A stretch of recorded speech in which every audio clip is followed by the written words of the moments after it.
Chapter 550, A Lifetime Ago. Big thank for the new patrons. At Cordy 1. At Mr. Nobody. Season 7 game start finale is on Chapter 553, and it is just epic. So, where to go? Narina asked. Apocrypha. John replied with delight. I know we're going to Apocrypha, but where would we go to reach Apocrypha? You don't. Oh, nowhere to be exact. Just let's sit and open the book together. It will envelope the reader with some hentai tentacles and send his mind to the realm of Apocrypha. So it's a trip only for one? Narina seemed unamused. John's eyes gazed sideways. Kinda, you don't know? Can't you just make an astral mind connection and link with me? John asked. You're the head of mysticism department, for crying out loud. All right. Let me check how that one used to work. Narina went up and started rummaging through her books and scrolls in the corner of her room. Narina is messy by nature, and the way she organizes her personal things is scary.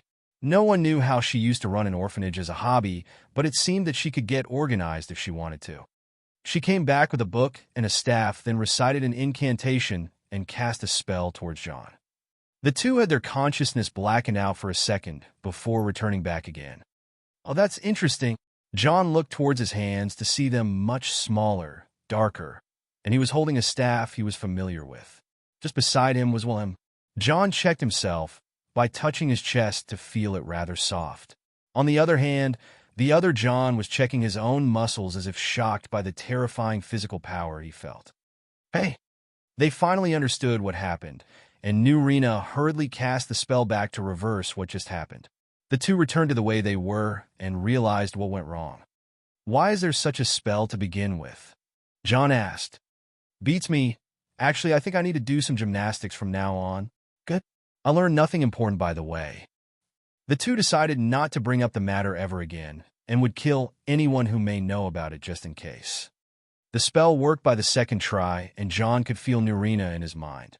It was a higher form of telepathy that is very obscure, but can connect people together even across worlds.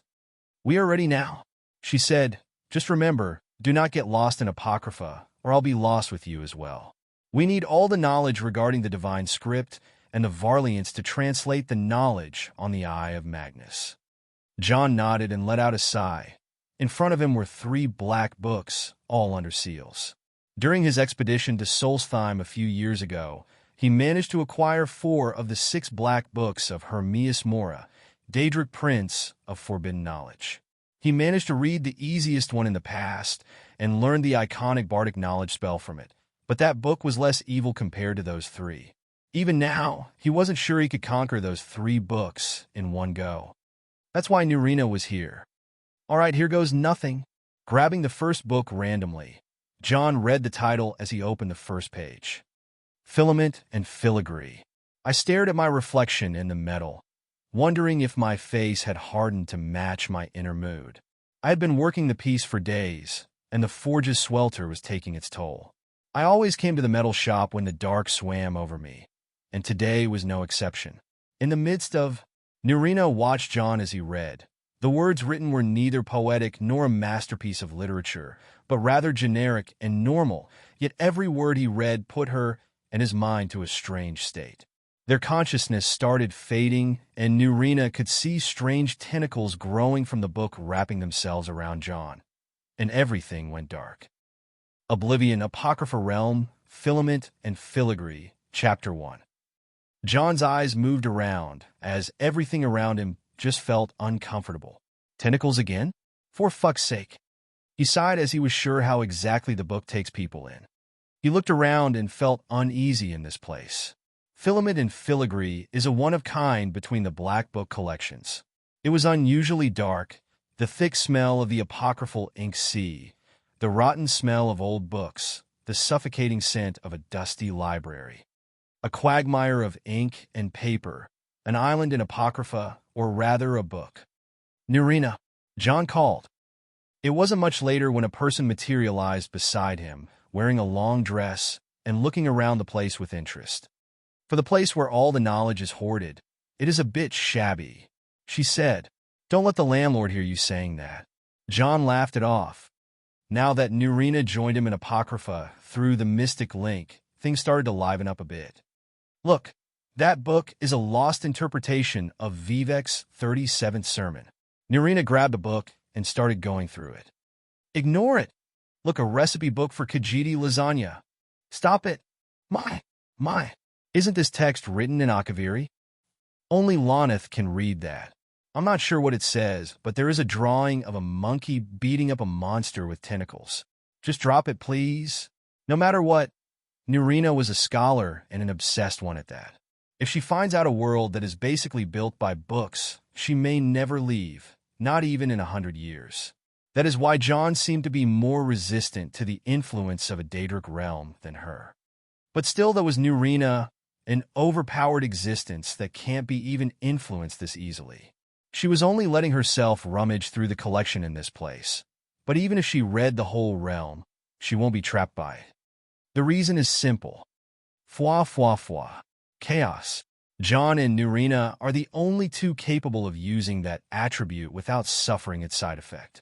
Chaos can rampage through anything and everything. The aftermath is mostly horrible, but that is something no one can avoid.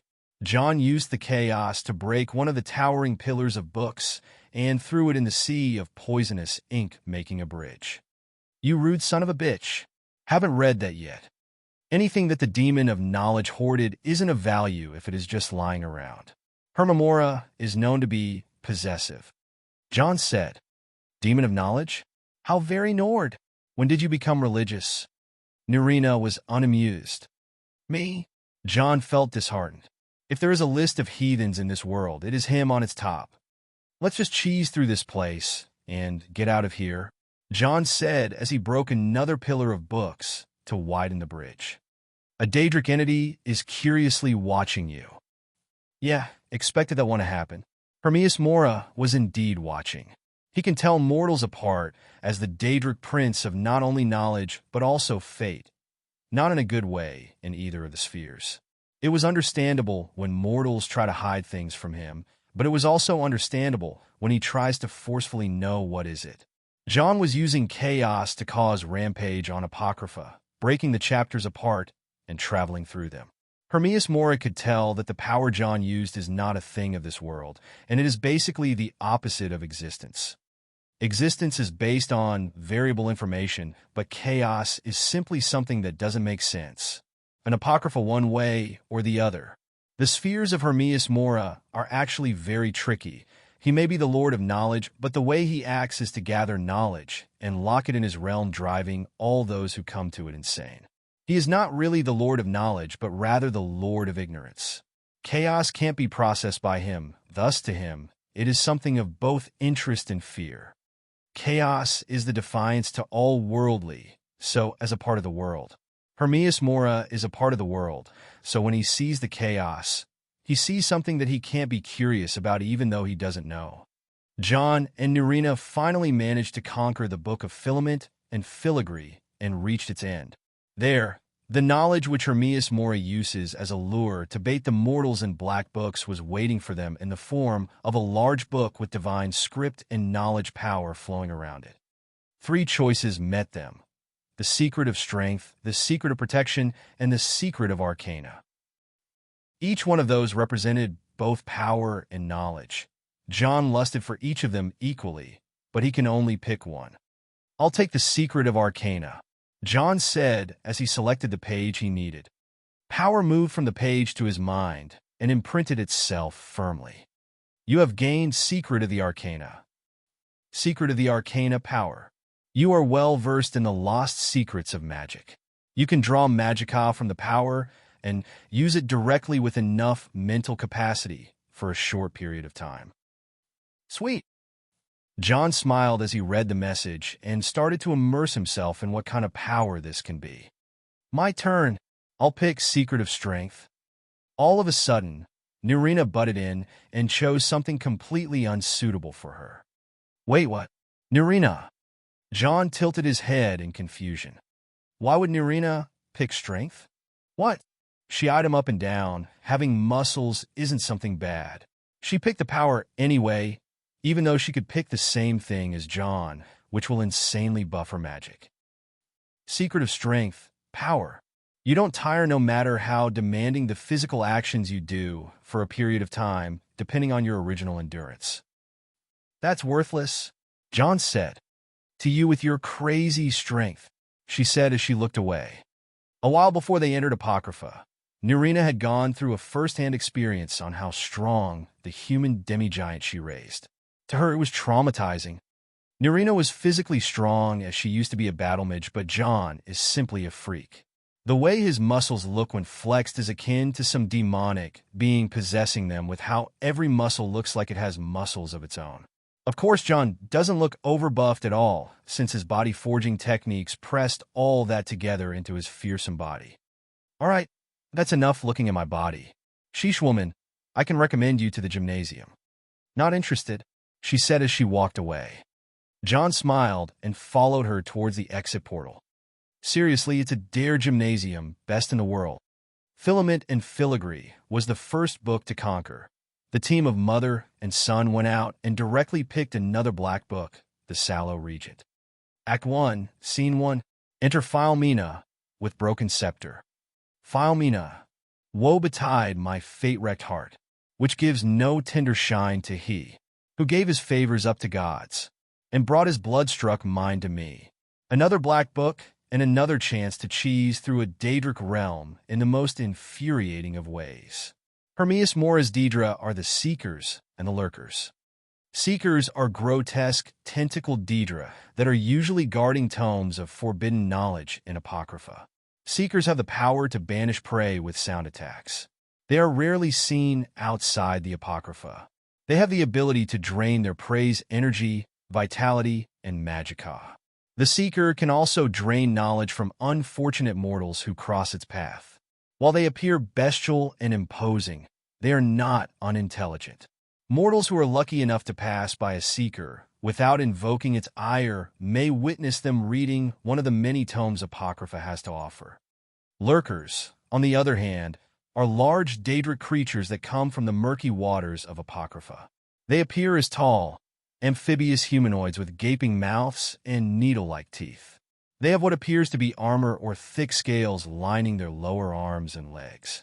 As their name may suggest, they lurk beneath the roiling pools of Creatia in their master's realm and may surface if they detect trespassers.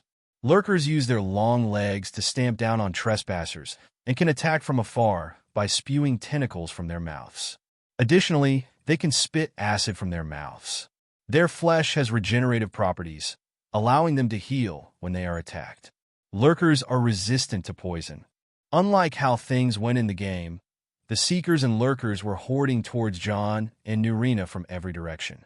The two were not going to face the horde alone, as they started endlessly summoning undead from the Soul Cairn and pushed forward with violence until they finished the book.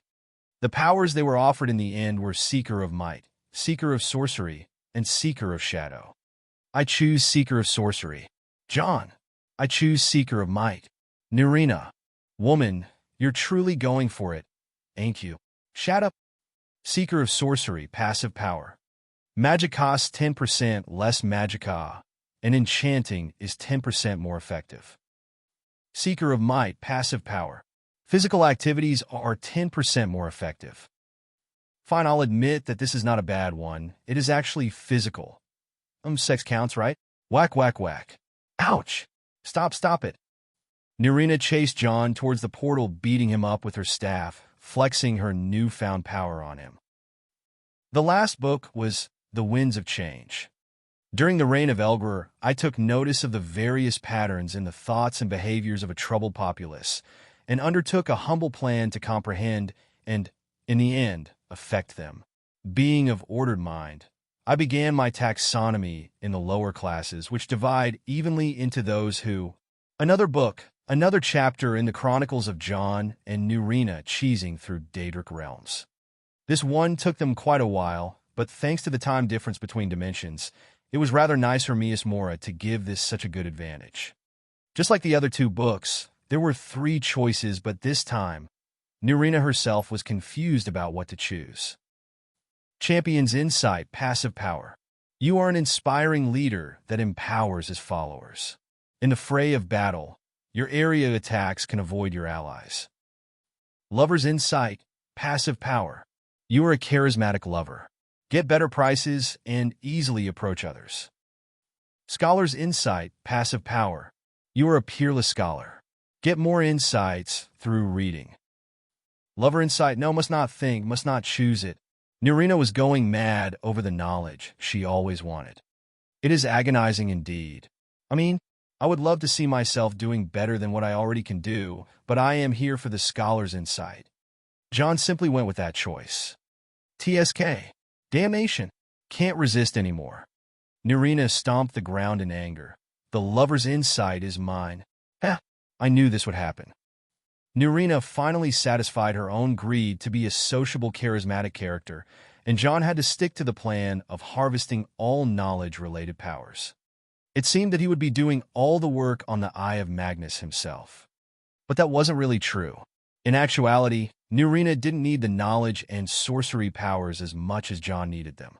Casting spells through the magicka of the world, making magic cost-effective, and being able to research better. Nurina is 200 years old. This is all child play to her. On a different note, once she and John returned to her quarters while the sun was rising, she turned to John asking about more black books. I still have one, but I used it a long time ago. You can use it later, but it doesn't have anything interesting to be honest. He replied, I could have gained some more knowledge too, but I think we have already attached enough attention from the Daedra today. We will be in trouble if Hermias Mora targets us. She said. Soon, John nonchalantly replied. He will be targeting us sooner than you think. John implied. Why? She asked. Dragonborn.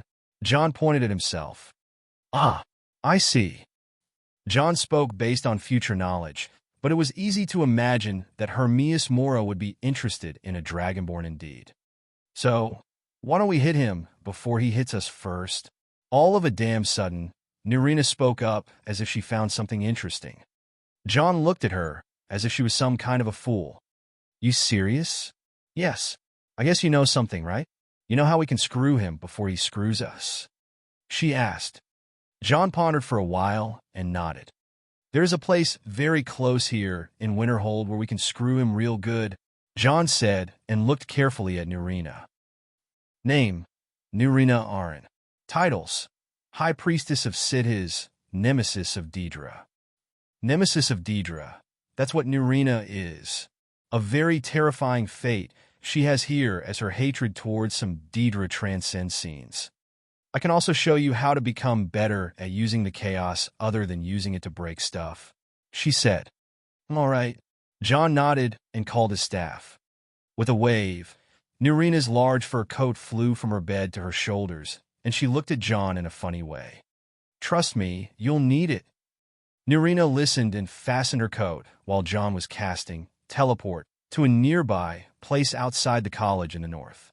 The two of them appeared on a large floating icicle in the Sea of Ghosts. That's the place? Nurina asked. Yep, John said as he walked ahead and hopped from one icicle to the other. Nurina sighed and cast a powerful spell, freezing the portion of the sea around her. There were no waves, so it was safe to walk on. Where to?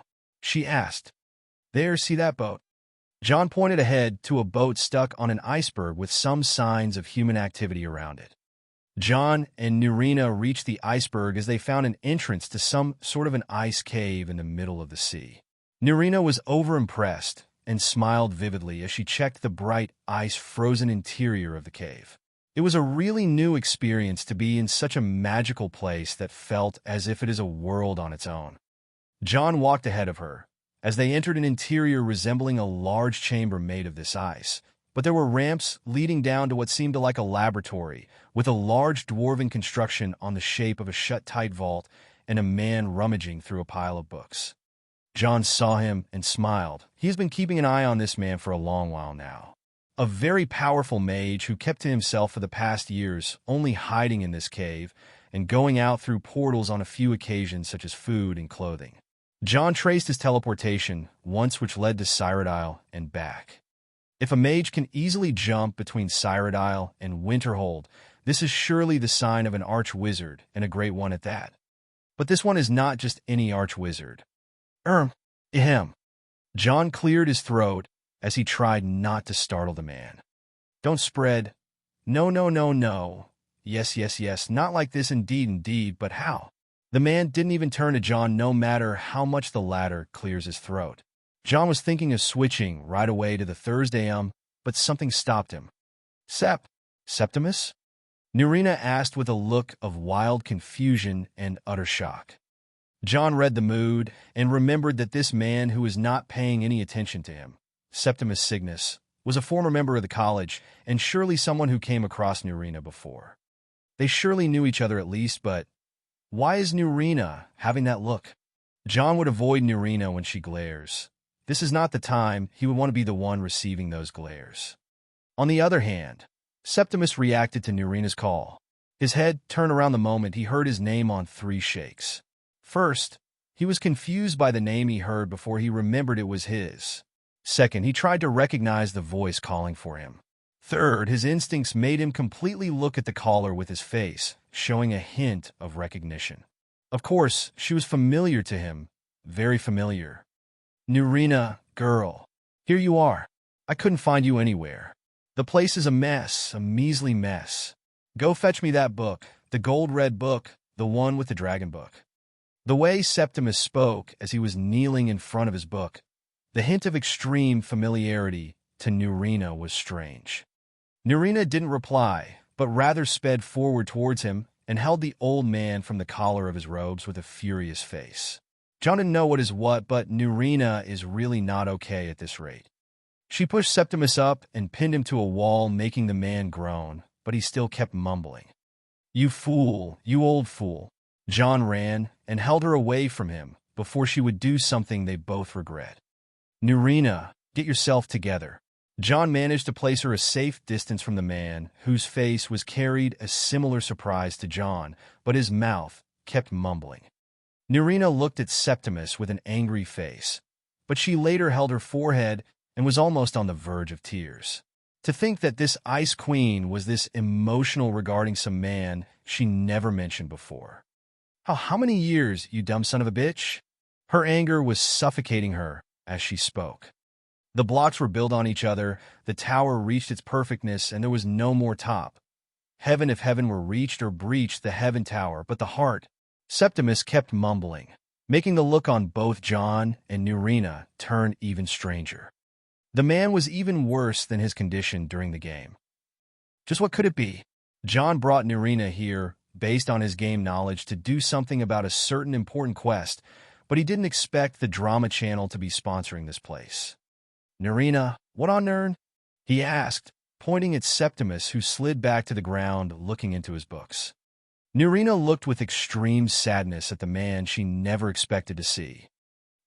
He is Septimus, one of the world's top scholars of the arcane arts. A lifetime ago, he was my husband. LY/2DX3DX. Discord. Chapter 551. Septimus the Fool. A lifetime ago, Nerina was married. Of course, that was long after her encounter with John in the realms of chaos. Her husband was the imperial sorcerer Septimus Cygnus. As a man and wife, the two had a good life long ago, and they moved around from Cyrodiil to High Rock to Skyrim, back to Cyrodiil again. They were two sorcerers of the High Society of Mages, a world expert on the Elder Scrolls, and the last ever third-in-line disciple of Divath Fyr. It was a time for Nerina when she was looking to change her life and also get back on the Daedra Princes. Septimus also helped in her quest by researching the Elder Scrolls she had, and they bonded really well. One of Nerina's goals was to have a child of her own, to have a true blood family once again, but her body couldn't produce such a thing as life. The chaos in her blood was a curse only she could handle. Long before all that, in order to handle the chaos that would have killed her for sure if it stayed in her body, Nerina figured out a method to mutate her bloodline properties into that of a chaotic nature, giving her full access to the potential of such power, but the most cringeworthy rule was applied to her. Power always has a price. Unable to make children, immune to undeath spells, impossible to mind control, extremely harmful blood fluid. Nerina became a supernatural being that shouldn't exist in such a world. Even the Daedra frowned upon her existence. Only Sidhis was the one obscure enough to bless her obscurity. Imagine it, the only befitting deity you can have is no one but good old Sidhis. It wasn't as if Nurina liked the Daedra or the Edra either. Either way, her life was bound to be abnormal, and no matter how strong or genius her husband was, he was just a human. Nurina remembers that night well. She remembers when she found out she cannot bear children and apologized to him, but he was too consumed in his work to the point of obsession. He was no longer the person she once knew. Abandoning each other was for the best, as Nurina thought back then. When she returned back and asked about him years later, he seemed to have vanished from the face of Nirn. And after more than 50 years, here he is again. Old, crazed, delusional, and over 100 years old, yet still looked as if he was 70. The answer is clear, Daedra. Which Daedric prince is behind this? The only one she could ask is John, who clearly was aware of Septimus' situation. John refused to verbally answer and telepathically transmitted the answer to her mind. Hermias Mora. John's answer made all the sense in the world. Hermias Mora is a Daedric prince that snares the souls and corrupts the minds like most Daedra, but the minds he aims for are the priceless ones, the minds with potential to think, discover, and research. The minds that hold the knowledge he seeks and envies. Nurina wasn't pleased to hear that. She was infatuated and almost on the verge of going on a rampage of her own. It is true that she and Septimus are long since separated, but what ruined this marriage was also the Daedra. It was as if they had no one to torment except her. Nurina looked at Septimus and then looked away. The man is obsessed to madness, and those whose minds are ensnared by Hermias Mora are far gone. She also harbors no feeling towards her ex-husband other than pity and guilt. She can't admit it, but she can't run from it. John could tell what Nurina was feeling and almost wanted to bang his head against something hard for ruining her mode this much, but that wouldn't fix anything. Instead, he stepped forward towards Septimus and sat on one knee beside the man. "What's up, old man? Heard you were the one to speak to about if I want to find an Elder Scroll," John said as he tried to shift Nurina's attention. And he was successful. She tilted her head slowly and narrowed her eyes. Septimus was also triggered by the last two magic words. In his rummaging madness, he looked at John with almost a fraction of lasting sanity and widened eyes before his madness kicked in again and spoke in the most strange of words. "The Empire. They absconded with them. Or so they think. The ones they saw. The ones they thought they saw. I know of one. Forgotten. Sequestered. But I cannot go to it, not poor Septimus, for I have arisen beyond its grasp." Septimus looked as if he was trying to convey something, but that pissed off Nurina even more. "What is this old fool talking about? Septimus, what are you doing in this godforsaken icebox?" Nurina lashed out at Septimus. "Oh, Nurina, sweet Nurina, innocent Nurina, always impatient. This ice entombs the heart. The bane of Kagernak and Dagoth you are. To harness it is to know. The fundaments, the Dwemer lockbox hides it from me. The Elder Scroll gives insight deeper than the deep ones, though, to bring about the opening." Septimus replied, "Oblivion, what are you saying, old man?" Nurina was about to rage, but John patted her shoulder. "He's saying he needs an Elder Scroll to open this Dwemer construct." John pointed at the large Dwemer lockbox lying in the ice chamber. "He believes that inside is the heart of Lorcan." "That's impossible," Nurina retorted. "Impossible? If so, how can Septimus hear its whispers? Its calls? Etherius knows, Nur knows, I know that the heart of you and I seeks to be free. Heart of freedom. Beyond their magic, beyond their enchantment, there is the heart, waiting, calling." Nurina looked at John, who shook his head, denying the existence of the heart of Lorcan in the Dwemer lockbox. Septimus was right about something. The heart of Lorcan was trapped since the dawn itself. It was never freed, not even once, that until almost 207 years ago, exactly the same age as Nurina. Back then, when the Nerevarine walked Tamriel, he went inside the Red Mountain to defeat Dagoth Uar, or as the Nords call him, the Demon of Uar. Dagoth Uar was a powerful entity that was once a chimer who served in Doral Nerevar. After the demise of Nerevarine, and the apotheosis of the tribunal.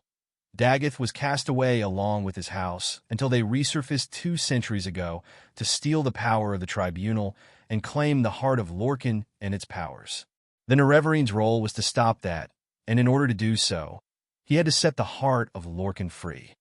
The heart was trapped in the Red Mountain by Oriel, who fastened it to an arrow and shot it in the sea. It was then discovered by the dwarves, who put a sealing enchantment on it so it doesn't escape. After the seal was broken, the heart simply faded from the perceptible and touchable existence, but make no mistake, it is the heart of the world as one was made to satisfy the other. There is simply no one able enough to control the heart, and the only trace the heart left exists in the heartstones, which are specific ores that radiate with its patamaic energy.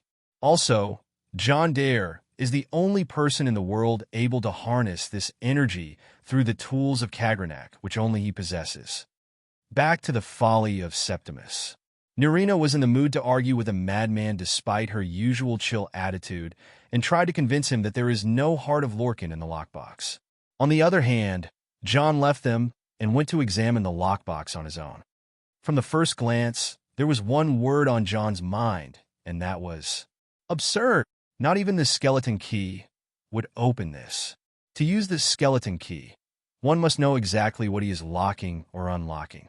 If John faced a material barrier he can't go through, he would use the skeleton key to break the bonds of the structure itself and cause it to disintegrate while paying a large amount of magicka in the process, but that can't happen here. The Dwemer lockbox is not only covered by an unyielding piece of metal, but there was an Ethereum mechanism, a magical barrier, a mind barrier, a time barrier, and even a runic randomization array, which even John can't fathom. Of course, these are the things John could recognize, and there were all sorts of spatial barriers after that. Wolfer may fall in love and forget the world if he sees this. If John gets the chance to study this lockbox, he will be able to completely reform the magical structure inside the tower and create more fascinating stuff. All right, there is no more to see here, John said and turned away to face Nerina. I said, there is no heart of Lorcan here. Nerina kept shouting, no. Foolish Nerina, it was hidden away. Not by the dwarves, you see. They were already gone. Someone else, unseen, unknown, found the heart, and with a flair of the ironical, used dwarven trickery to lock it away. The scroll will give the deep vision needed to open it. For not even the strongest machinations of the Dwemer can hold off the all-sight given by an Elder Scroll.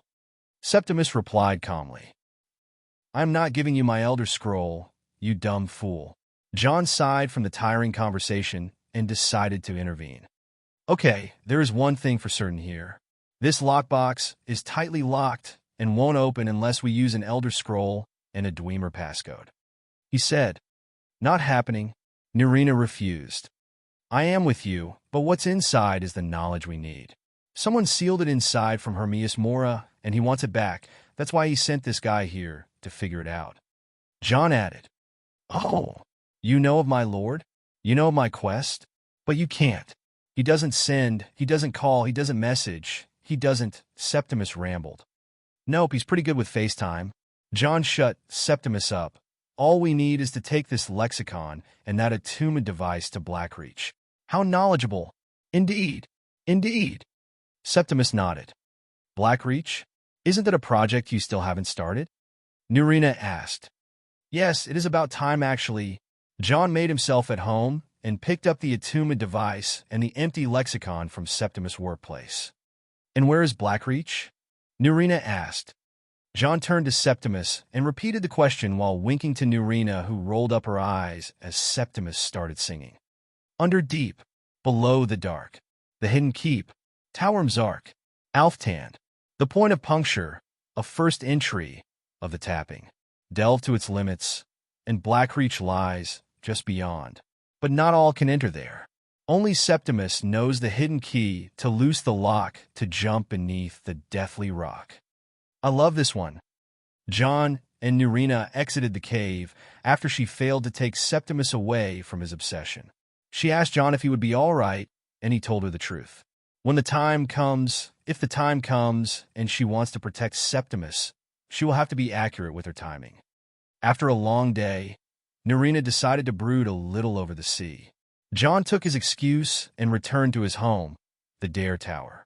He read a report on the things that the construction team managed to recover from his burnt house, and thankfully the basement was intact. It would be understandable since he put a lot of time protecting this place from inside rather than from outside, but it paid off well. There were other reports sent by Jelliner. One of them is about the situation in the College of Winterhold. It seems that Alina and the other masters have been into a deep debate regarding the discovery of the Eye of Magnus, and as the discoverer, Alina made sure that the discovery would be attributed to her name and Master Tolfdir.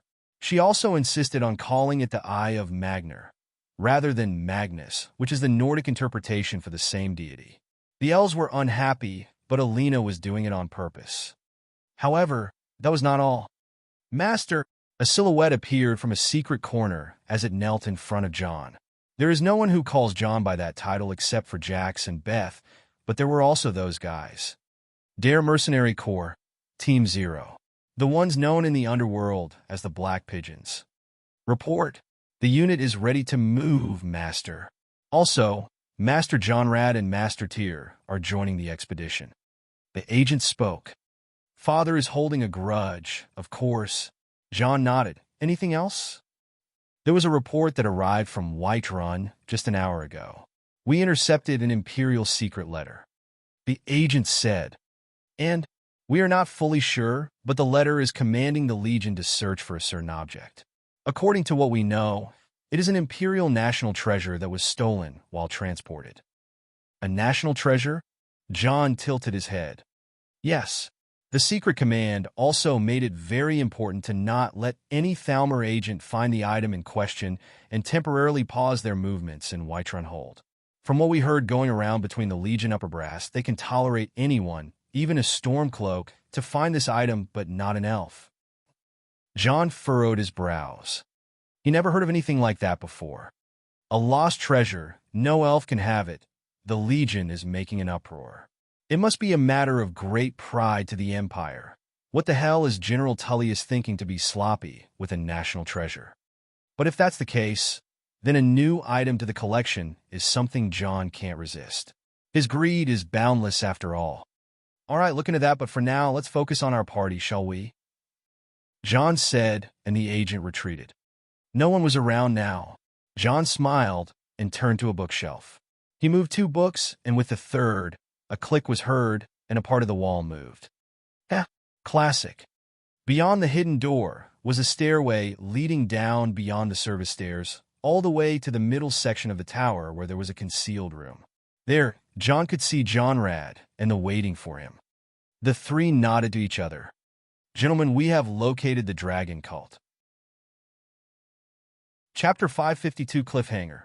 When the cliffhanger is too strong, it is literally the title of the chapter. The Rift. She always aspired to be a spy and serve the Empire. However, when her chance came, she was dispatched to Somerset Isles and soon ordered to return again to Cyrodiil. Thanks to that, she survived what the Thalmor did to the Blades back then. She gained a talent for simply vanishing. She was the best at escaping, and when she returned to the Empire, the war was already on the verge of breaking out. As a Blade, she was a protector and a spy, but as a low-ranked young agent, her role wasn't as big as she hoped it would be, and soon the war ended. Talos abolished, the Blades disbanded. Delphine wasn't sure why, but many Blades just took it quietly, packed their bags, and left the service, the oath, the brotherhood. They left everything as if they were burdened by it no longer. Such a thing infuriated other members of the Order who were deeply attached to their cause, but they were few and could no longer do anything on their own. If things were to go south, they would be hunted all by the Thalmor, thus they needed to cut contact with the other members and hide where no one can ever find them ever again. What followed was 26 years of disappointment. Delphine, who was in her late 20s during the Great War, is now but a lone woman drifting around with many aliases and doing various things. The randomness of her course caused her pursuers to lose track of her for a very long time. Skyrim was a perfect place for hiding. Outlanders would be sniffed out a mile away, and if she can blend in as a Breton peasant, no harm would ever reach her. And so she did, until the dragons appeared. 26 years of no purpose at all, just for everything to piece itself together and come knocking at her door. The Blade's sacred duty was to hunt the dragons and to never allow them to rise ever again. The reason for that is clear. The dragons seek hegemony over the mortals, and their desire for tyranny is part of what they are. More to that, the dragons are immortals, but unlike how immortals should be, the dragons are mostly violent and have many earthly desires. This is why they are dangerous. On the other hand, why the dragons should be all eradicated is an entirely different reason, as there was an unending ancient vendetta between the Tsiesi, who established the Dragon Guard, predecessors of the Blades, and the dragons. History didn't matter anyway, even though many would disagree, but the dragons of this day and age need to be stopped. Delphine was agonizing over the fact that she couldn't offer guidance to the Dragonborn, and he is now being employed by one of the most dangerous men in Skyrim, someone even the Thalmor are helpless against. The worldview of John Dare is that of someone formidable yet wise and tactful, which causes all the Nords to gather around him, no matter what social class they come from. He turned the tables on all his rivals and gained them as subordinates, the fact that led many to believe that such a man is driven by fate and opposing him brings disaster. Still, his sponsorship to the Dragonborn made him an enemy to the dragons, the creatures no one wants to make a direct animosity with. Delphine was bound to be involved whether she liked it or not, thus she took action and tried to contact the Dragonborn despite the risk of being exposed, but she was already expected. With her captor being John Dare and Winterhold, they would naturally act carefully and be protective over their Dragonborn. Thankfully, she was allowed a chance to meet the Dragonborn by Lady Alina of Winterhold. She agreed to track down the enemy of Winterhold, who turned out to be the Dragon Cult. Some may question the motives of Delphine, but she was committed, and that's the only positive thing Alina saw in her. Turning commitment towards the right direction was something that is a second nature to Alina, and soon, Delphine found herself infiltrating the Dragon Cult itself. It wasn't that dangerous or bad until recently. She had two unknown Altmare twins assisting her from the shadows, and she managed to wear the mantle of a dragon cultist and slip in their base far in the south. Today was the first day she managed to find out about the leader of the cult, the dragon priest Munax. The cult's hideout was in the shadow of the Gerald Mountains in the Rift. Their specific location was the ancient ruins of Arkwind Point, a very advantageous place to defend against any invaders with many caves that the dragon cult used for lodging. There, the living dragon priest Munax was acting all excited. His actual name is Helmer Bloodsail, and if asked who he hates most in the world, the answer would be straight and simple: John Dare. Years ago, Helmer Bloodsail was the youngest son of the leader of the Bloodsail clan. His elder brother was the one who faced John Dare in battle in Japhet's Folly and was slain there. That day, the Bloodsail clan was officially annihilated, and they no longer surfaced in the world. The survivors swore a blood vengeance on John Dare and the entirety of Winterhold, but as Winterhold grew stronger, they only grew weaker and poorer. That, of course, until a certain dragon personally sought them out, and their fate took a different turn. Punishing Winterhold and the Firemans was the dream of Helmer Bloodsail, but as he gained power, he wanted to humiliate John Dare first, and so he sent many agents to disturb the peace of Winterhold. He wanted to send a message full of pride and strength. He will dishonor John by burning his precious little kingdom, by stealing his wife, by killing his family. There are many ways to break a man, and the best one is to treat them from their own poison. John gained control over Winterhold piece by piece when he would raid the criminals and pirates all around the coast randomly, but now that same tactic was used against John.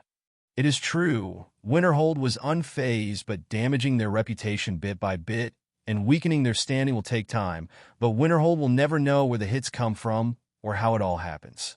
After all, the dragons are the ones that teleport the cultists in and out of Winterhold.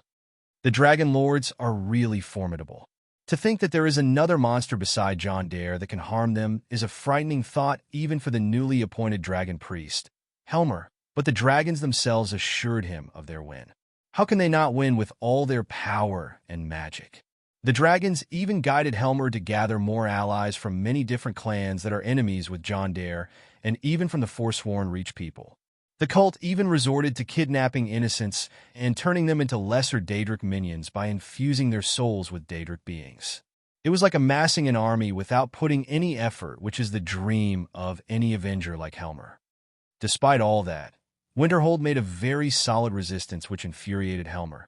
The only thing he could do now is to try any desperate plan to wound Jon on a personal level, and thus he sent someone to deliver an unexpected gift to Alina Firemane, something that will make Jon dare go mad with anger.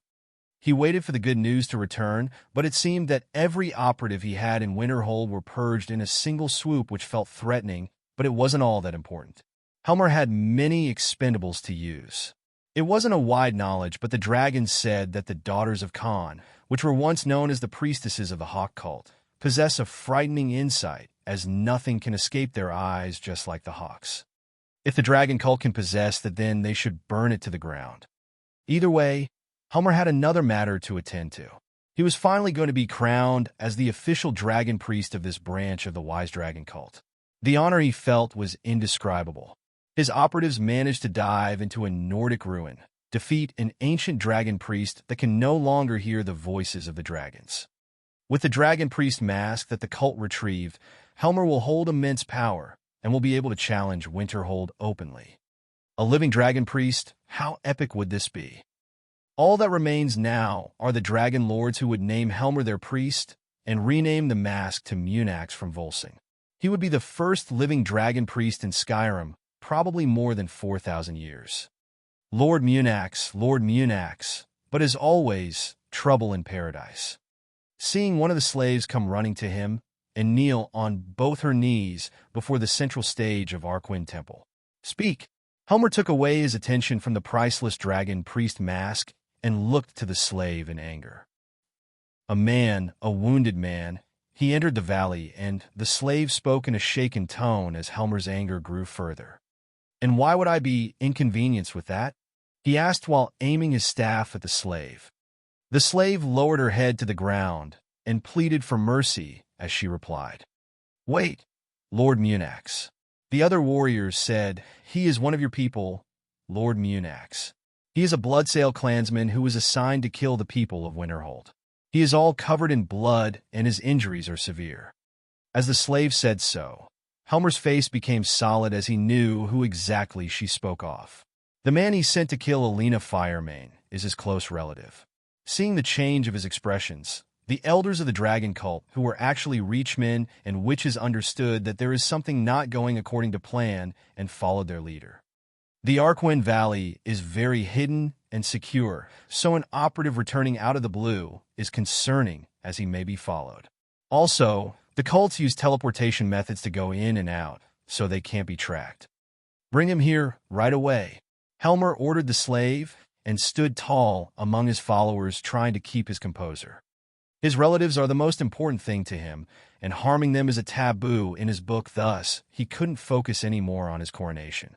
The dragon lords are not present yet anyway. After a minute, the slave led the way for a band of warriors carrying a half-dead man to the stage. Helmer saw him, and his eyes widened. Cousin! The shape he was in seemed mortifying. His feet were harmed beyond recognition, and the bones under them were seen, as if this man had walked from Winterhold to this place without stopping. More to that, there were many wounds from torture and even beast attacks. Just what could drive a capable person like his cousin to such a state? Cousin, answer me. Lord Munax, he can't. His lips are sewn, and so are many parts of his body.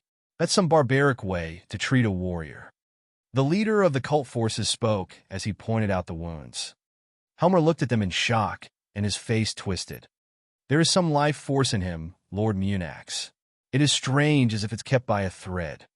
A Reachman elder spoke. As the last thing was said, Helmer ordered the thread sewing his cousin's lips to be cut and directly asked, Cousin, who did that to you? Helmer asked, but the eyes of his cousin were as dull as a fish. He simply stared at him without uttering a single word. Lord Munax, there is something on his back. Finally, someone noticed the scars on the man's back and called for Helmer to take a look. He turned around his cousin and ripped open part of the rags that were covering him. Fire reigns with winter flames. Fire chills even horror. Fire dances on your pain. Firemen's breathe flaming gore.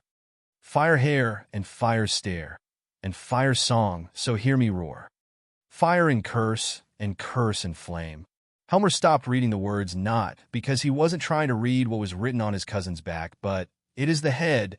The head of his cousin moved, and turned 180 degrees towards him. It turned, it grinned, and it continued the missing part of the poem. I see you now, you son of a whore. Asterisk kaboom. Star. Oomph. Nasty as ever. A towering figure walked down the mountain near Arquin Point, carrying a massive nodachi blade over his shoulder and looking lazily at the explosion that consumed the dragon cult's hideout. He smiled not in a cheerful way, but then he signaled with his hand, and multiple shadows charged ahead of him towards the dragon cultists. The explosion from a second ago put the whole Arquin Valley in a stunned state, and the chance was open to surround them all in one full attack. The dragon cult was famed for its dark arts of creating Daedric minions and manipulating the undead, so all the Team Zero agents which are present were in full readiness to purge the Daedra and turn the undead. Today is not the day when they take prisoners. The shadows descended on the unaware cultists and took from them a great number in the first shock attack. Then the place was surrounded by the agents from every direction. On the other hand, the dust of the explosion in the middle of the cult's event was finally clearing out. Enough! The large man gave another command, and the agents kept their ground with their crossbows aimed at the cultists who surrendered and raised their heads. Those who tried to resist were put down instantly. Now the scene appeared clearly in the central platform of Arquin Point. There was Helmer, who apparently survived the explosion by casting a ward spell. Most of the elders around him were dead, and the slave he had was hiding behind him. Helmer looked around, and saw the man who was carrying the nodachi blade on the foot of the nearby mountain. The deep hate and the indescribable urge to jump on that man and cut him to shreds was powerful, but Helmer could tell that it is not a wise move to take. John Dare? Despite his tone, which was full of contempt, the answer was rather an easygoing one. No, I am the handsome version, but that doesn't matter to you now, Jonrad said as he took off his large nodachi of his shoulder, and with its tip, he barely grazed the mountain beneath his feet. What followed was one of the signatures of Jonrad. The snow around him evaporated and stone started to melt. The entire surface of the mountain turned into a waterfall of lava, and it descended on the cultist beneath it. The scene was mind-numbing. King of Ash, retreat to Lord Munax. How can Jonrad be unrecognizable? It was a fact that John's appearance overshadowed his, but Jonrad is still very known among the clans of Skyrim, as he is one of Skyrim's most wanted. Speaking of infamy, the King of Ash was known for his ruthlessness, and today was a special show of Jonrad's anger. The molten stone descended on the survivors of the explosion and engulfed a number of them in mere seconds. The scene was horrendous.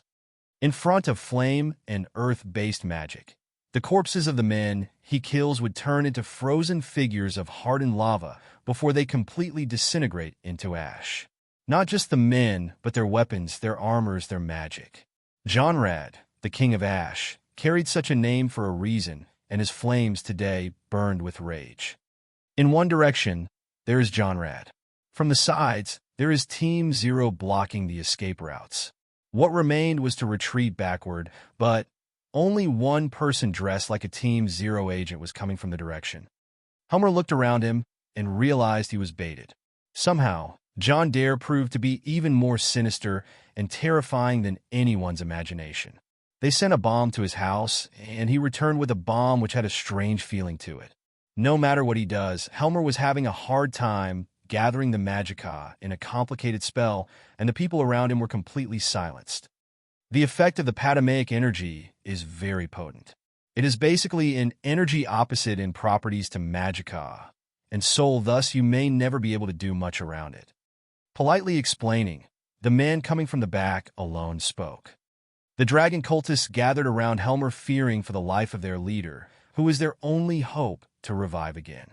Helmer is the one who planted the Daedra inside them after receiving teachings from the dragons, and he can raise them no matter what happens. Retreat to the inner sanctum. Take that bastard down. The leader of the cult warrior ordered the group to charge at the man coming alone from one direction. No one was mad enough to face a group of the Black Pigeons or Jonrad the king of Ash alone. Ha ha! Wise choice. The man coming alone laughed gleefully as he pulled out a large black nodachi of his own. Helmer could feel it. The black nodachi was not a normal sword. If it killed his minions, then there is no way he would revive them. Be careful, he wanted to warn the warriors, but it was too late. Swoosh. It was safe to say that the black nodachi was the most terrifying blade ever to be held by mortal hands. No one would simply fathom how a fully awakened ebony blade would simply cut people like a hot knife through butter. Now everyone was focused on the other monster that appeared. They all looked at his face, but it was hidden under a mask. The further the man advanced, the more he came to light, and his mask was fully illuminated. Such insolence. Helmer couldn't withstand what he saw. A dragon priest. A dragon priest in a mask that is terrifyingly powerful. The men saw the anger on Helmer's face, and as the minions they are, they completely pointed this anger towards the man coming at them. This would be fun. The man put away the ebony blade and faced the horde barehanded. An axe came at him. He stopped the shaft, broke it, and buried the blade into the face of the man who launched it. A warrior came at him from the side. The man simply kicked the warrior backward like a ball, taking down a dozen men. Hey, they are not all yours. Jonrad shouted and charged ahead with a very wide strike enforced with his lava-like aura. From forward and backward, the men were being put down as if two wolves unleashed themselves in a flock of sheep. There was hardly any resistance in front of two infuriated killing machines. Jonrad was burning everyone with his insane aura, and the masked man was breaking people apart barehanded. In the middle of the platform, Helmer could no longer utilize his magic thanks to the patamaic energy lingering around from the explosion that was powered by a heartstone. In the end, those who remained were Helmer and a handful of warriors that could no longer fight alongside the slave that was still hiding behind Helmer. Are we done? Jonrad asked. I think so. They say vengeance is not always worth it. Somehow I'm starting to agree.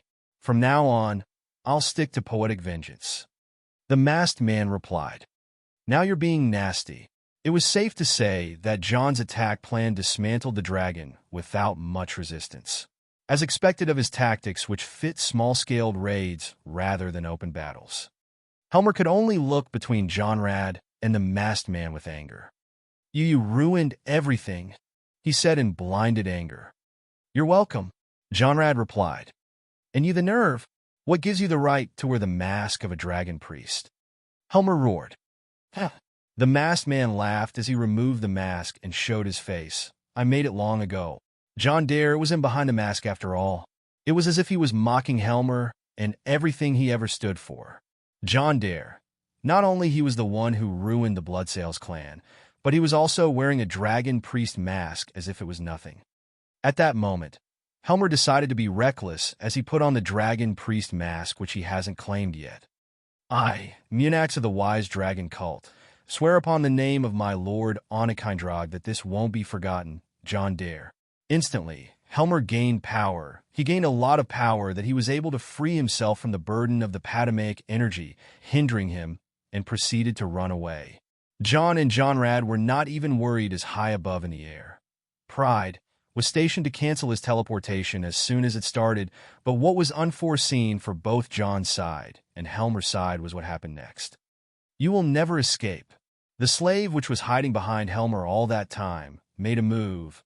A flurry of blades danced around her. The warriors trying to protect Helmer were all killed in a few swift moves, and before he could do anything to stop the slave, Helmer himself was stabbed by her in his side.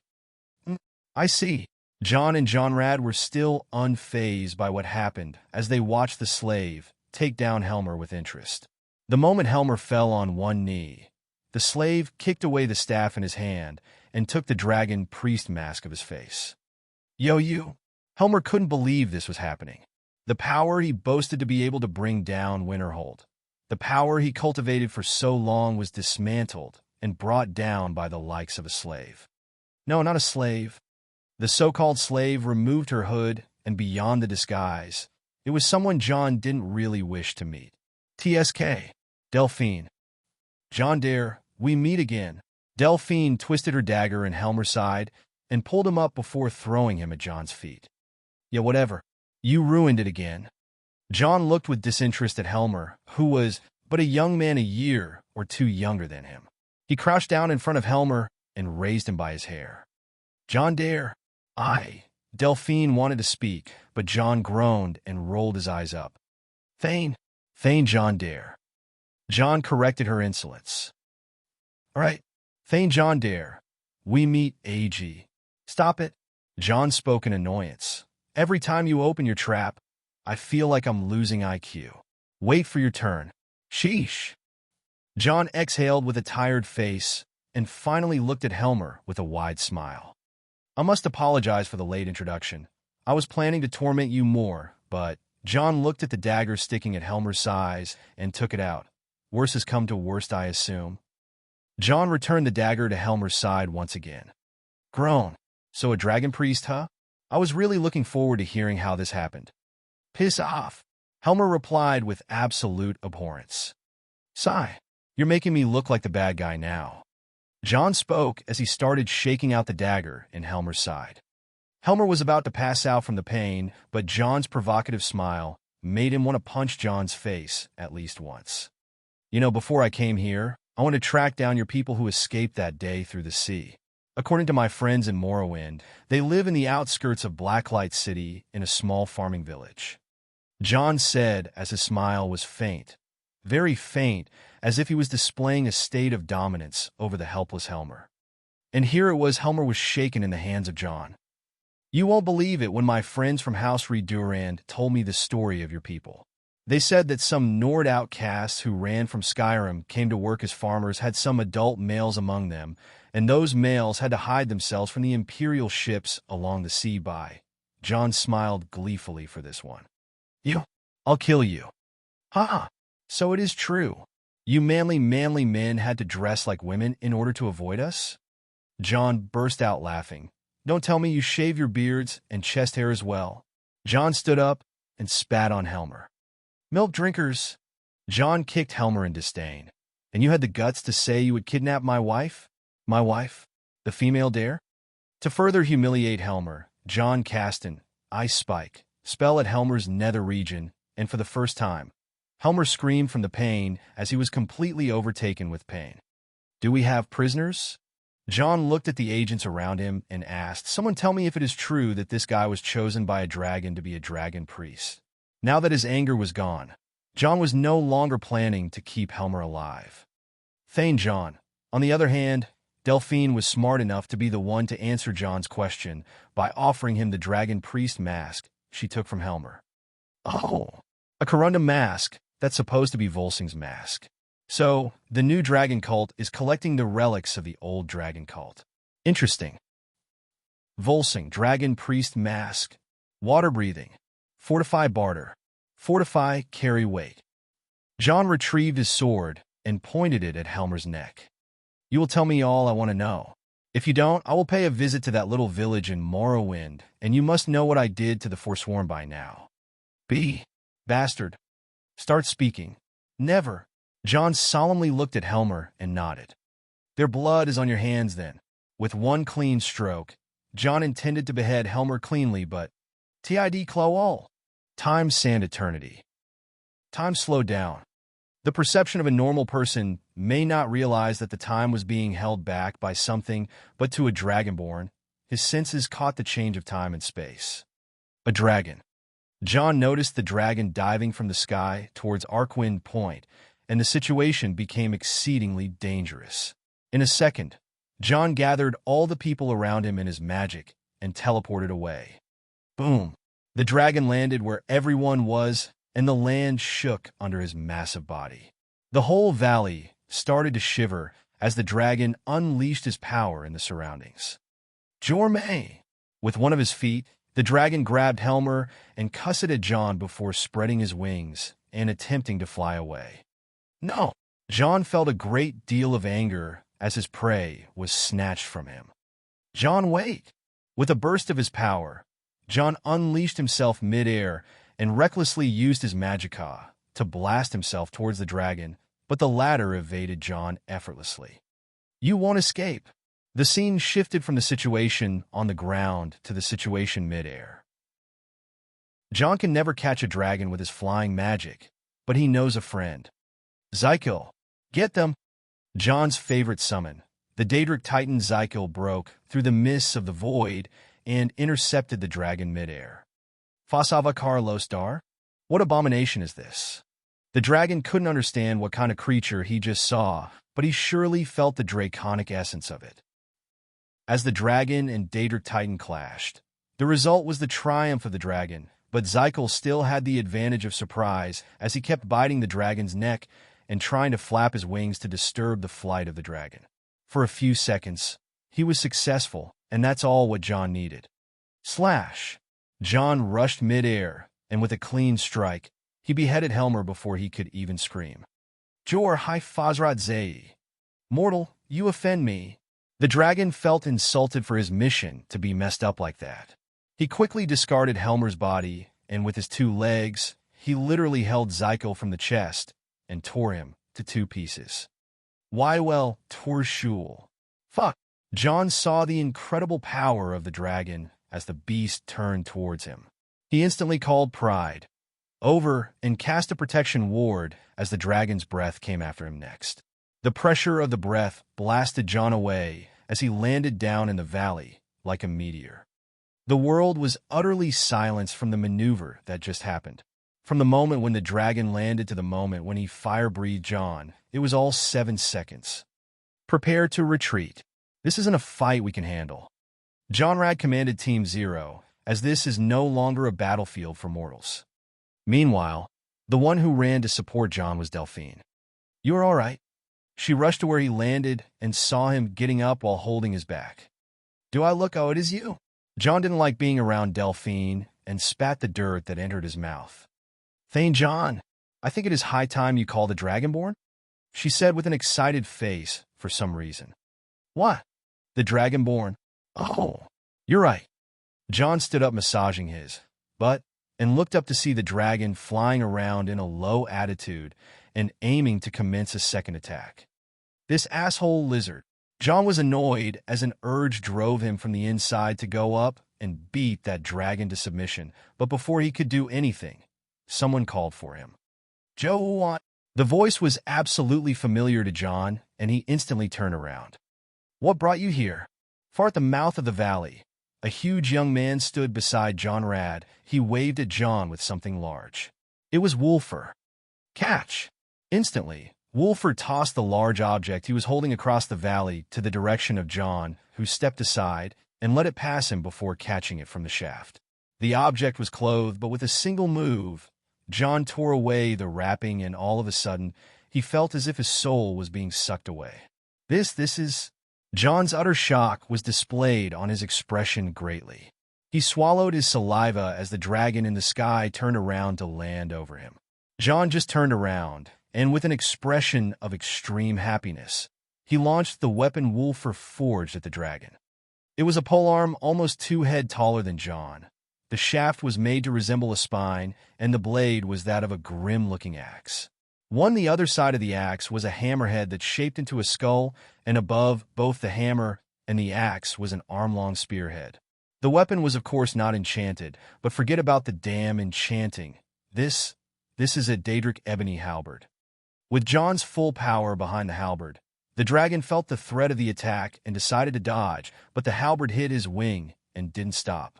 It caused the dragon's flight to be completely disturbed and get dragged to the cliff of the nearby mountain, where the halberd's spearhead stuck itself on the mountain.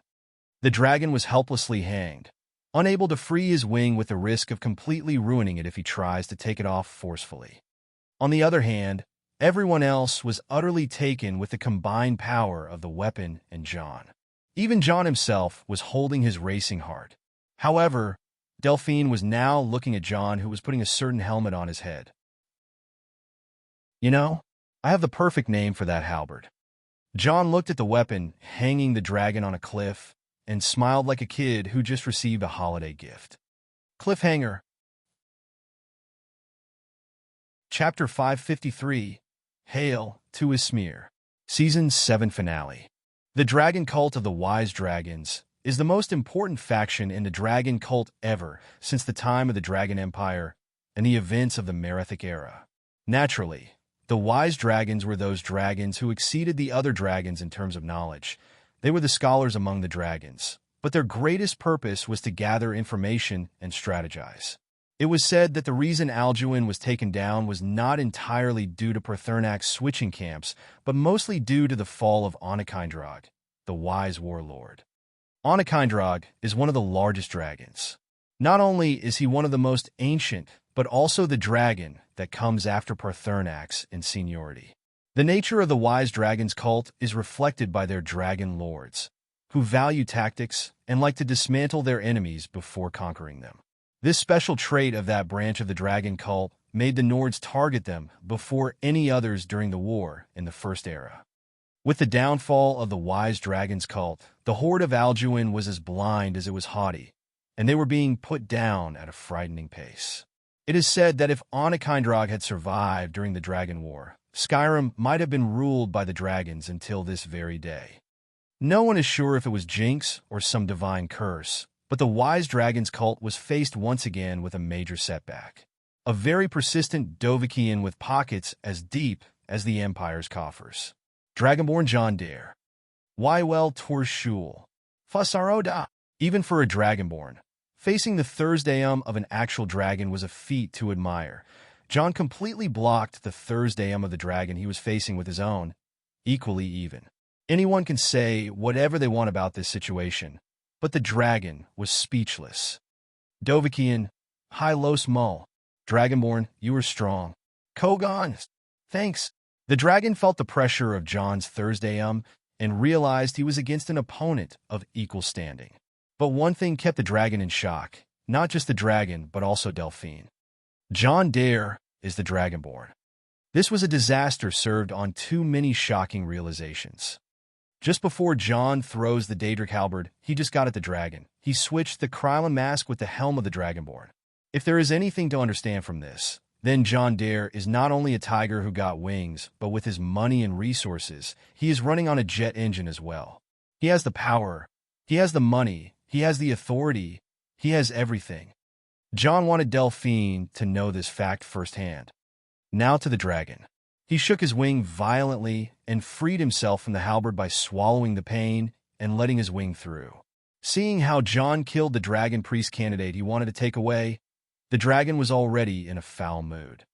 If his failure was known by the other dragons, he would be bullied to no end. I am Trodronic. I challenge you, Dovahkian. I accept. And the man and the Dova charged at each other. That was no longer a fight. It was a place of annihilation for any lesser creatures who may think of intervening. Jonrad and the rest watched from a distance where the unending shocks and tremors had a lesser effect. It is said that a fight between two dragons is a verbal debate based on the power of each word, and other than John, no one else is qualified to have a debate with an actual dragon. Nel Vin Qo. Fast wind lightning. John couldn't stay still against the airborne dragon, and he couldn't fight in midair for an extended period of time. He needed superior speed, and from the Thursdayum he acquired it.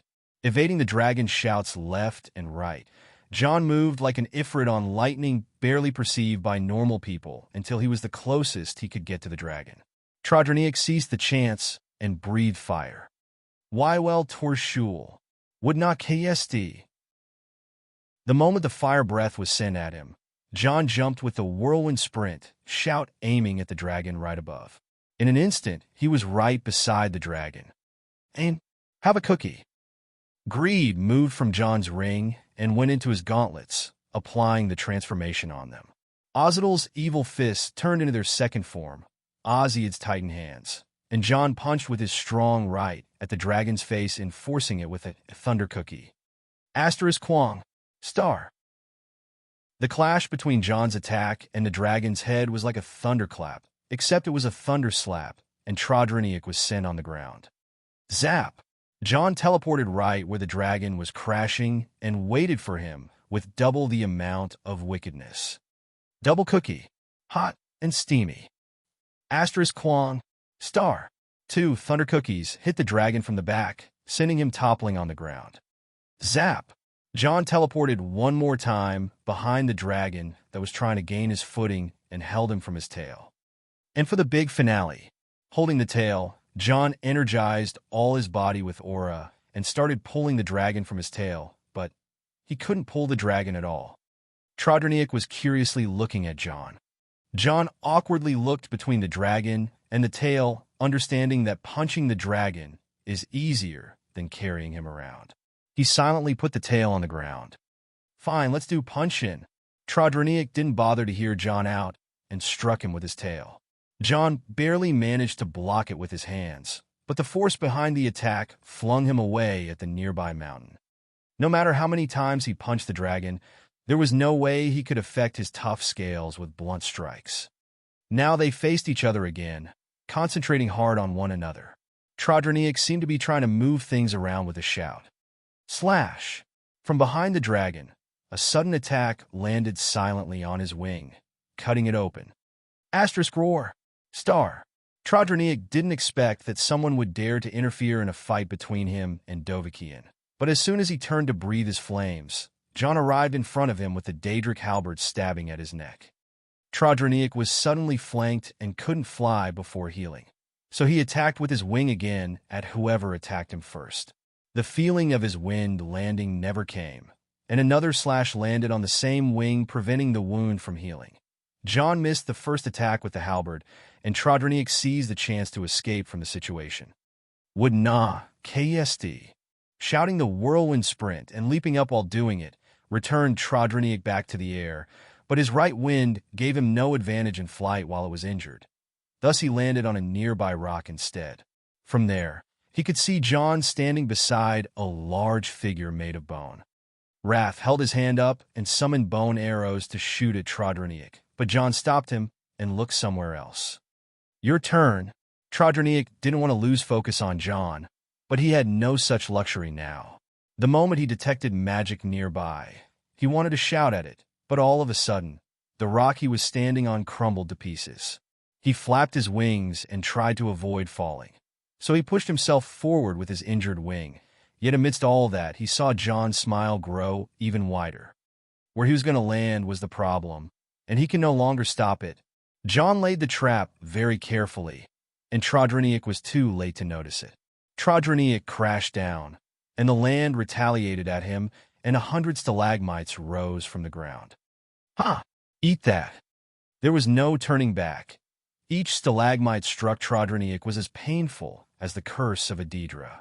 Trodroniak felt as if he was dying from the pain and roared in agony. John was indeed calculative and cunning. Each move was based on not just one plan, but carefully laid down strategies he made beforehand. His ability to stop time in his mind and calculate the next action was addictive, and he would run many simulations in his head before doing it in real life. It was not a power or a spell, but a broken ability he gained because of the chaos infection. Now, even a blood dragon like Trodroniak is no match for John's schemes. John fashioned this master-level alteration spell, which is called Mass Stalagmites, to trap a dragon in a tight situation once he lands. The perpetrator that cast the spell, on the other hand, was none other than John's favorite staff, the one which blew up the rock which Trodroniak was standing on earlier, Pride. The staff flew cheerfully to John's hand from the hiding place it was into, and John faced Trodroniak with a superior stand. You lose, brother, John said. Trodroniak didn't say much and closed his eyes as if somewhat accepting the fate he was into. John frowned and hesitated for a second, but he got his act together by the next and called forth a powerful lightning bolt. He was just about to cast the spell when, roar! Wywell Torshul. Wywell Torshul. Would not, KSD. 3 sounded almost instantly, catching John completely off guard. A fire breath towards him, a fire breath towards Wrath, and a whirlwind sprint that brought a titanic dragon next to Trodroniak. Not 1, not 2, but 3 dragons in front of John other than Trodroniak. Wrath didn't react on time and was blown off to fragments. John suddenly felt the world darkening around him. and Trodroniak was lifted from the ground by two dragon legs holding him from his back. "Thuri, my lord," Trodroniak spoke, looking at the dragon carrying him in shame. "Prawn, Trodroniak. Mu Krif Dovikian. Rest, Trodroniak. We will face Dragonborn." It was too sudden, but it was all happening. Two dragons attacked John, while the third saved Trodroniak. The fire breath ended, and the dragons landed away from the location which John was supposed to be in. The third dragon carried Trodroniak to a mountaintop and put him there while guarding the wounded Wyrm. Looking at the place where they all attacked, there was nothing other than the raging flame and the fragments of wrath, which took a dragon breath head-on. The two dragons saw this scene and roared in ecstasy. Far away, the people of Winterhold fell into terror and wanted to run towards John's place, but Wulfur held up his fist for no one to move. John Rad, however, moved on his own. Whatever between those is said in dragon language, and I am too lazy to translate it. "See that loser? We torched the Dragonborn to death." The first dragon said. This was Nakanax, whose name means furious cruelty. "Nakanax, I don't see the mortal." The other dragon was more self-aware than the first. He was Thurladial, whose name means tyrant of the great fire. It took a short while for the fire to burn out. John couldn't be seen, and no trace of him was found. On the other hand, Jonrad appeared behind the fire, and with his katana, he erased all the fires with one slash. The dragon felt wary of how Jonrad moved and how he was unharmed by their fires. It felt a bit absurd, but what came next was a few levels beyond that in absurdity. A shadow appeared after the flames were cleared. It was an actual animated shadow with a shape and a mass. Nothing like this should be natural. The shadow looked left and right, then back to Jonrad and nodded in appreciation. It then turned to the dragons and started to transform. The shadow returned to the ground as it should be and molded itself in darkness. And as if the shadowy figure was shedding skin, the shadow turned into John. A very displeased and angry John. Just before he was attacked by the fire breath, Nefertiti dragged him to the shadow realm by switching him with a shadow. "So, even the dragon can sneak attack." John looked around and sneered. "I guess your origin is based upon the fact that each one of you is someone who betrayed Akatosh." Roar. The dragons couldn't take John's insult with haughtiness anymore. The short-tempered Nakanax spread his wings and dived from the peak he stood on towards John. "No, it's a trap." It was Trodroniak who was aware of the meaning of John's smile. But it was too late. Nakanax was but a few meters away, landing towards John and Jonrad as the two vanished from their place. And as if time was rewound, the bone colossus Wrath was back again in full shape, stabbing with his bone blade towards the unaware dragon from the side. Shriek! Wrath used his ability, the Howl of Wrath, to cause more damage and stun Nakanax, who was being completely pushed to the side, losing all balance. Why, well, Torshul. Away from that, Thurladial tried to support Nakanax by sending a fire breath at Wrath. Yet all of a sudden, the ground rose up and a volcanic aura destroyed the shout midway as Jonrad stood forward to face Thurladial. "Trodroniak, run!"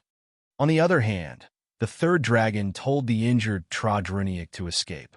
The latter was a bit late to respond, but as soon as he tried to glide away, he found that his legs were sinking in shadow. He tried to move, but the shadow was causing him to be slower than usual. Looking around, he saw a creature that is insignificantly small, but the aura of it was an abyss. Gron Vuth Stad. Bindstop Place. A shout that felt completely different to how the mortals normally shout, vibrated with an echo as it hurled towards the dragon that was trying to save Trodroniak. The dragons knew the technique that is exclusive to them and knew how echoing can empower the Thursday. John completely immobilized the third dragon from a sneak attack. In a matter of mere seconds, John completely flipped the disadvantage into a complete advantage and put the dragons on defense with the best moves possible. For someone who cussed us for dishonor, you are not much better yourself, Dovikian. Yet for no apparent reason, the third dragon didn't show hostility like the others and simply spoke to John. "Oh, don't mind me. It is just that when you compare our sizes, you'd find it pretty distasteful for you to sneak on me." I mean, dragons and all? For a completely different reason, John replied in a mischievous domineer. If we didn't do so, one of us would be dead. The dragon justified his reason. Oh, a dragon with a heart. How unique. John and the dragon didn't seem to be backing in front of each other's words. The two were extremely wary of one another, even though the dragon was bound by magic and the man was not able enough to one-shoot the dragon. You won't win, Dragonborn. I suggest that you start escaping while you still can. The dragon said. Is that so? Do you need me to show you what happens if you don't? The dragon spoke with confidence. Look around you. How long do you think your father can hold Thurladial? How long do you think your undead golem can hold Nakanax? How long do you think Trodroniak or I will be bound to your tricks? Look around you. Even though you can trick the dragons, tricks will be crushed with power. Dragonborn, no. John Dare, of all people, you must know that might makes right. The dragon wasn't wrong. He wasn't wrong at all. John Rad won't hold down a dragon by himself for too long while wrath was already crumbling with the retaliation of Nakanax. This won't end well if it continues. You're right, John replied. Only if I was a complete idiot, I would face the four of you head-on. There was no need to dwell on things. It even seemed that the dragons knew his identity beforehand, but they would take this secret to the grave. Instead of going to the dragon that was immobilized, John turned around with his halberd aimed at the wounded Trodroniak. You! Eat shit! John charged at Trodroniak, who was bound by Nefertiti and intended to take him down as fast as he could. With one of the four dragons down, it would be way easier to take the rest all down. Seeing John coming at him, Trodroniak was struggling to free himself from Nefertiti's bizarre trap, but she was giving him no leeways. Time to meet your Mac. John was just about to completely obliterate Trodroniak, but all of a sudden, Fusarodai! The dragon behind him shouted the unrelenting force towards Trodroniak. John had no choice but to evade out of the way and let the shout hit Trodroniak, who was not only freed from Nefertiti's trap, but was also sent away in the air. Motherfucker! John couldn't believe Trodroniak managed to slip away. Even now, the other dragons were starting to gain momentum. Nefertiti, take this to Wolfer. John couldn't stay like this any longer and passed the cube to Nefertiti, who disappeared instantly, and John also moved right away. He ran towards the end of the peak he's on and looked between John Rad and Wrath. Old man, how long can you hold up? He sent a telepathic signal. Take that you owe, son. A minute. This bastard is tough. We have 30 seconds before we are disadvantaged. John replied and teleported towards Wrath. The first thing he had was to stop Nakanax from gaining momentum. He ordered Wrath to retreat, and instead of trying to physically overpower the dragon, John went for playing completely dirty. With pride, as a third hand and his own two hands working separately, John cast a barrage of spells at Nakanax. Dark Shard, a hedge magic spell that summons a crystal imbued with Daedric power to stun the target. Encase, an alteration/conjuration mix-up that reshapes the earth beneath the target using Daedric energy that can consume power. Evil Cage, a spell that can put the enemy in a greater slowed state. Soul Silence, a mysticism spell that disables the target's ability to use magic. Seal Space, a spell that completely prevents teleportation or opening a portal in the area. Burden, an alteration spell that causes the body to feel heavier. The raging Nakanax was completely immobilized, and his titanic body was quivering on the ground. The only thing he could move was his eyes that stared daggers at John, who was begging for breath too. John overused his large magicka pool just now and started chugging on a potion while looking between the other three dragons calculating what to do next. At that same moment, John Rad was completely overpowered by Thurladial and sent flying backward towards John. He landed badly, but he jumped right back up and looked at John. Son, anything you can do now is roar. But he couldn't continue his words. The shadow of Thurladial descended on them both at the same time, but that wasn't the worst of it. The third dragon freed himself from the bind and roared to heaven. The roar was mind-numbing. The pressure was devastating. This third dragon is not something they can face on this stage. Son, go. Jonrad wanted to defend John from the two remaining dragons that were aiming all their anger at him. But that wasn't what John had in mind. Two dragons about to destroy everything. Two dragons were completely defeated. To a certain Dragonborn, these odds were satisfying. FEMZ Gron. Fate's spirit bind. John shouted that they become ethereal, shout not at himself, but towards Jonrad. He barely managed to slip away from the dragon claws that almost landed on top of him. With Thurladial over them and the other dragon taking the sky toward them, the situation didn't look any good. Wolfer! That one! John was nearby, lying on the ground as he dodged Thurladial. He called for Wolfer and aimed for one of the four dragons. On a nearby mountain, Wolfer and the rest appeared with a weapon the world didn't see anything like before, and it was aimed at the wounded and retreating Trodronic. Fire! Wolfer shouted, and kaboom! The great dwarven steam cannon fired. A masterpiece only John can design and only Wolfer can operate. The absolute monster of madness and genius was something that weighed 17 tons and can fire cannonballs made of cold iron and ebony alloy and take one whole week to recharge. If not for the runes John inscribed on the cannon, the sound of it would make the hearts and brains of anyone in the perimeter of a 100 meters explode. Wolfer fired the cannon and ran away before parts of the cannon itself flew away from the pressure made by the explosion. It was a prototype, after all. All four dragons realized what happened and were put in a very difficult situation. Those four are the ones who remained from the Wise Dragons faction, a group that was once the heart and soul of the cult. John killed one of them not too long ago, and the others are either not revived yet or broke away from Skyrim long ago.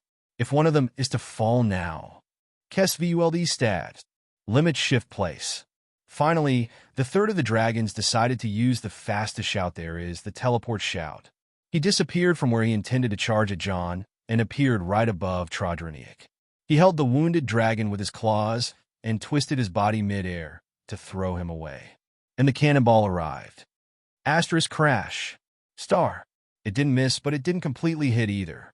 It grazed the dragon well enough to send him down with his consciousness almost fading. On the other hand, the cannonball landed on a mountain nearby and made its top flat. Thuri!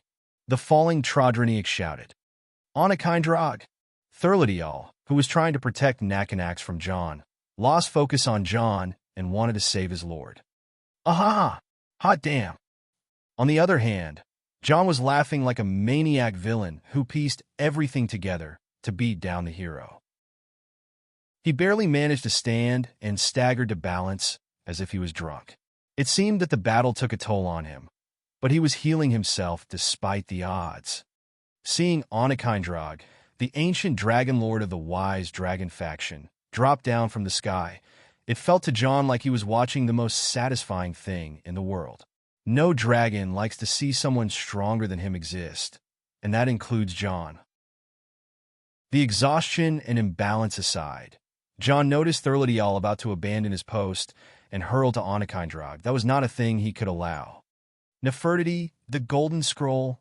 He infused greed into Ozidal's evil fists once again to transform to the gigantic Ozidal's titan hands, and aimed his right hand towards Thurladial. With their additional function, John activated the flying grip towards Thurladial and held him from the leg. You ain't going nowhere. Roar. Of course, there was no way John would simply hold down a dragon to the ground even in his best state, let alone the sorry state he is in. Thurladial didn't even bother and flew up with the almost weightless John hanging to him. Hey, you shouldn't fly without a license, John said as he used the other hand's flying grip and held on the ground. He barely found a holding spot and used all the power he has in his body to hold the dragon down to the ground. Thurladial felt himself being held back and stopped his flight to try to free himself from John, but the latter was pulling. It was almost impossible to compete with a dragon on the physical standards, but when it came to impossibility, John simply had the right card to use. His eyes darkened all black. The mystical tattoos on his arms and head started to come to life with an animated black as well. For a second there, Thurladial felt himself being pulled down. Impossible! The dragon was completely stupefied. Never say never, darling. John laughed with a twisted look on his face, as all those evil dark tattoos started to move as if he had a living organism under his skin. The simple power of defiance he gained from the chaos and fiction was tremendous and completely overpowered Thurlidial on physical terms. Asterisk roar. Star. And he was finally up. Nakanax returned to the scene with unimaginable anger. Mortal, I will devour you. Nakanax was one of the most infamous dragons, and he was the one that plotted the attack on Winterhold. He was also, hey, aren't you that dumbass who crashed into my tower? That. John's provocation worked on Nakanax like magic. The beast, that was immobilized by all the curses that John threw at him, moved in a blind rage and opened his jaws wide to swallow John whole. John didn't even dream of the chance to get Nakanax so close to him, and now all he needed is to hold him for a few seconds. Seeing the large monster open his mouth, John held his lower body up, and then with the left leg he stopped the upper jaw, and with the right leg he stopped the lower one. This strange, chaotic fight reached a strange stalemate. John holding down a dragon by a chain and stopping another from devouring him by his two legs. Thanks to the chaos and fiction, the situation was almost on equal standing for now, but once he is exhausted, he would be in trouble. Let's see, between you two idiots, which one of you will kill me first? Will this bastard tear up my limbs, or will this bastard devour me? Aha! So exciting. Bring it on, you fucking bunch of lizards. John finally lost his mind. He was laughing and fighting back as he put two dragons to their place alone. They couldn't kill him, and he was playing them around like animals. The humiliation they felt was endless. Wywell Torshul, Thurlidial, who was being held from flying by a chain, couldn't help but let out a fire breath towards John. John smiled widely as the fire breath was about to hit him, and he sent back a reply. Wywell Torshul. A fire breath from a dragon and a fire breath from a Dragonborn collided together. The winner was John. Thurlidial, whose very name meant Tyrant of the Great Fire, was showered with the fire breath of a being who is not a dragon. Human, no. And finally she arrived. Nefertiti saw the situation John was in and turned into a bolt of shadow towards him. No, wait. John shouted, the scroll. You have it. She stopped in her place and transformed into her human form, pulling out a golden-colored scroll from her shadow. Use it now, John called. What? She couldn't comprehend what John wanted almost for the first time of her life. Now, I am losing grip. John felt the chaos infection was running low and that he can no longer maintain a hold on the two dragons. Nefertiti looked at the scroll in horror as she knew exactly what it was, but there was no time. Johnrad, do it! From behind the smoke, Johnrad finally returned to the scene as the effect of become ethereal shout that John used on him was finally over. He snatched the scroll from Nefertiti and opened it. You're mad, son? As he opened the scroll, Johnrad couldn't believe the power in it. This was no normal spell. It was something that John got from Divaith Fyr's dungeon, the Lightning Strike Scroll. Now, strike me! John shouted his lungs out as Johnrad wasn't able to bring himself to do it. This is madness. Johnrad was trying to do as John says, but this was impossible to do. I'll do it. Finally, someone stepped out to do the task. Fuck! John's face turned into a cringe as he would let himself be eaten by the dragon instead of letting her strike him. Delphine? John spat out as he sighed and surrendered. I guess it is okay. Even a bitch can come in handy. What? Strike me, you bitch!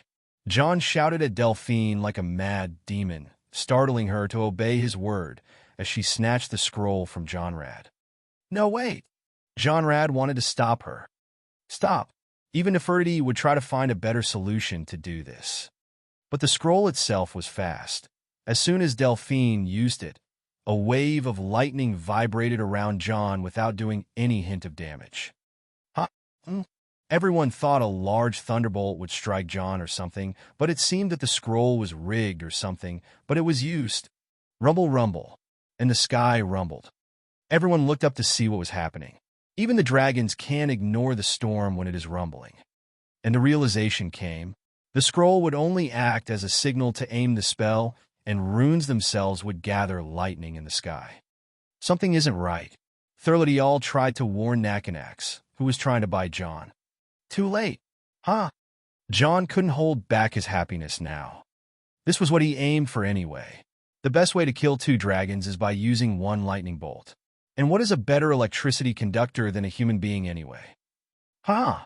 Here it comes, boys. It's going to be light-lit. And the sky lit, and the lightning fell, and it struck John. Asterisk crackle. Star. John, Nakanax, Thurladial. The 3 received the lightning at the same time, and fell to the ground, motionless at the same time. 2 dragons and a Dragonborn, with 1 lightning bolt from heaven. Ha! Aha! John couldn't stop laughing. He felt it. He felt what he needed. It is all here right now. He moved despite being struck by a bolt of lightning that paralyzed 2 dragons. Ah! It is not over. It is only getting started. Get up, boys. Aha! John laughed to heaven like a madman. His appearance was not normal anymore. No, this was beyond being worn from battle. His Ozidal armor set was obliterated. His helm of the Dragonborn was completely broken to half. Most of his hair was burnt, and his body was charred black.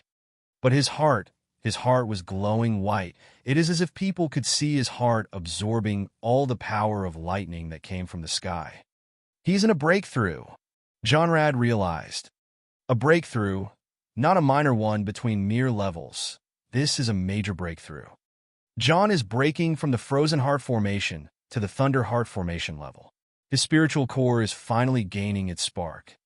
And the ethereal tribulations are about to begin. Not any tribulations we are speaking about. These are the last tribulations, the heavenly lightning tribulations. Asterisk rumble. Asterisk rumble. Aha! It is happening. It is finally happening. John laughed as he discarded his broken gauntlets and walked to the immobilized Nakanax. With what remained of the evil sealing chains, he tied them around the horns of Nakanax and started walking to Thurladial, who was also immobilized nearby. He tied the other dragon from his head and pulled them all closer to him. Looking back toward John Rad and the others. You should get out of here. This is a special event. John Rad could understand without saying and didn't even look back as he retreated with the rest. What remained was John, who sat between the 2 dragons looking at them. Me and the boys getting a lightning shower together. You lot should be excited. This will be so much fun. Aha! The 2 dragons struggled to move, but they were beaten to the point of death. Asterisk rumble. Asterisk rumble. Asterisk rumble. Asterisk rumble. The sky was no longer answering to some half-assed master-level spell like before. It was now going full conscious of a mortal who was breaking the world's limits. No mortal shall pass mortality without going through the world in itself, and John is no exception. There is no fate to help him against the ethereal tribulation. There is no destiny of some hero when it comes to these important matters. It is but the man and his power against the world its very self. Look up, boys. There is a party in heaven being sung in our names. Even the Edra and the Daedra can no longer contain themselves and want to join our battle. This is what glory feels like. It has been an absolute honor. John smiled in a moment of sanity, but soon after, his smile turned as mad as it can get, and he faced the sky and shouted. Akatosh. Blessing of Akatosh. Dragon's Fire. Activated. All-Maker. Blessing of the All-Maker, Root of Power, activated. Talos, Blessing of Talos, Storm Crown, activated. Azura, Blessing of Azura, Dawn's Beauty, activated. Bothia, Blessing of Bothia, Berserk, activated. Mephala, Blessing of Mephala, Golden Tongue, activated. Shiagarath, Blessing of Shiagarath, Mad Champion, activated. John looked to the sky and smiled as the wides felt warm embracing him. Mother, Kine. Blessing of Kine, Stormchild, activated. Asterisk rumble, asterisk rumble, asterisk rumble. Asterisk rumble. The sky no longer stayed quiet as it rumbled with John, as if answering his calls, especially with the last name that he mentioned. His heart is true, and for that, he will be rewarded. He can now ask whoever he wants whatever he wants. Khan, it is your son, Ismir. He called. Hail to Ismir. And the sky answered. He smiled and declared his demand. Smite me. Season 7 end. Chapter 554, Level 80. I hereby announce the beginning of Season 8 Blade in the Darkness. Happy new season, and may the release rate be ever in our favor. Also, big thanks to our new patrons. Apqueeb, at Singularity, at Carl Wera. John opened his eyes. It was morning. He was still in Arkwind Valley where the mountains and the terrain were reshaped by last night's fight. The chaos didn't let anything in its place. Many corpses were lying around the place, some even turned into charred mess. However, the most important corpses were the two large dragon skeletons lying on his left and right. He killed 2 more dragons, for in total by Mermolner around Whitron, Nahagliev near Rorikstead, Nakanax and Thurladial in Arkwind Point. More to that, his power experienced a serious leap as he went through a breakthrough and absorbed 2 dragon souls at the same night. He felt invincible. But last night, he experienced all sorts of pain that he almost lost his mind a few times in a row. The lightning that struck him during the ethereal tribulations almost made him grow deaf and dumb. Even the remaining clothes on his body were completely burnt and he was left naked. Finally, he decided to move. He tried, but he found it hard. It was as if every joint in his body was overloaded with enough tension to break the back of a mammoth. If he let his body move carelessly right now, it would only brew disaster. The best thing to do after getting hit by that crazy amount of lightning is to exercise some stretches and flex out all that tension. He put his hands on his hips and broadened his shoulders, then pushed against his hips and stretched his spine left and right. Crackles. Each segment in his spine from the neck to the sacrum made a crack as all the residual lightning energy was released. Boy, this felt amazing. John took a deep breath and started to twist, flex, and stretch again. Each time he released the tension, it was akin to the thunder coming out of his bones. Damn, it felt good. John stood up in an energetic manner, but the moment he kicked the ground up, the world started to go down in his point of view. Oopsie. Or rather, it was him kicking the ground too hard, almost jumping unusually very high. He enjoyed the moment midair and rolled his body around, then made a very intentional superhero landing.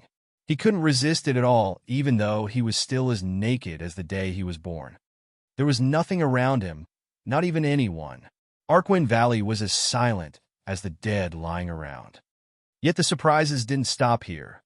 Once he opened the system screen, there was a truckload of notifications waiting for him. Congratulations! You have forcefully skipped the Frozen Heart Formation stage to the Thunder Heart Formation stage.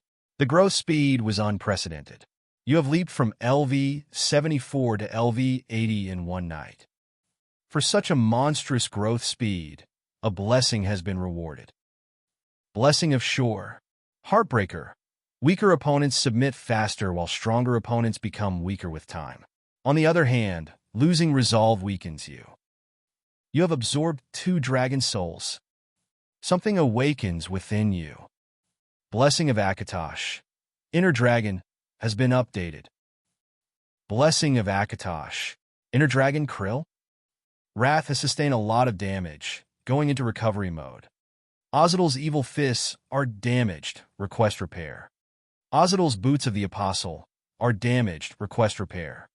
Ozidal's war belt is damaged, request repair. Helm of the Dragonborn is damaged, request repair. You can't be serious. Wah! Warning!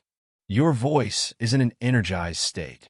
Please restrain your voice, or else anyone in the range of 100 feet around you may get affected.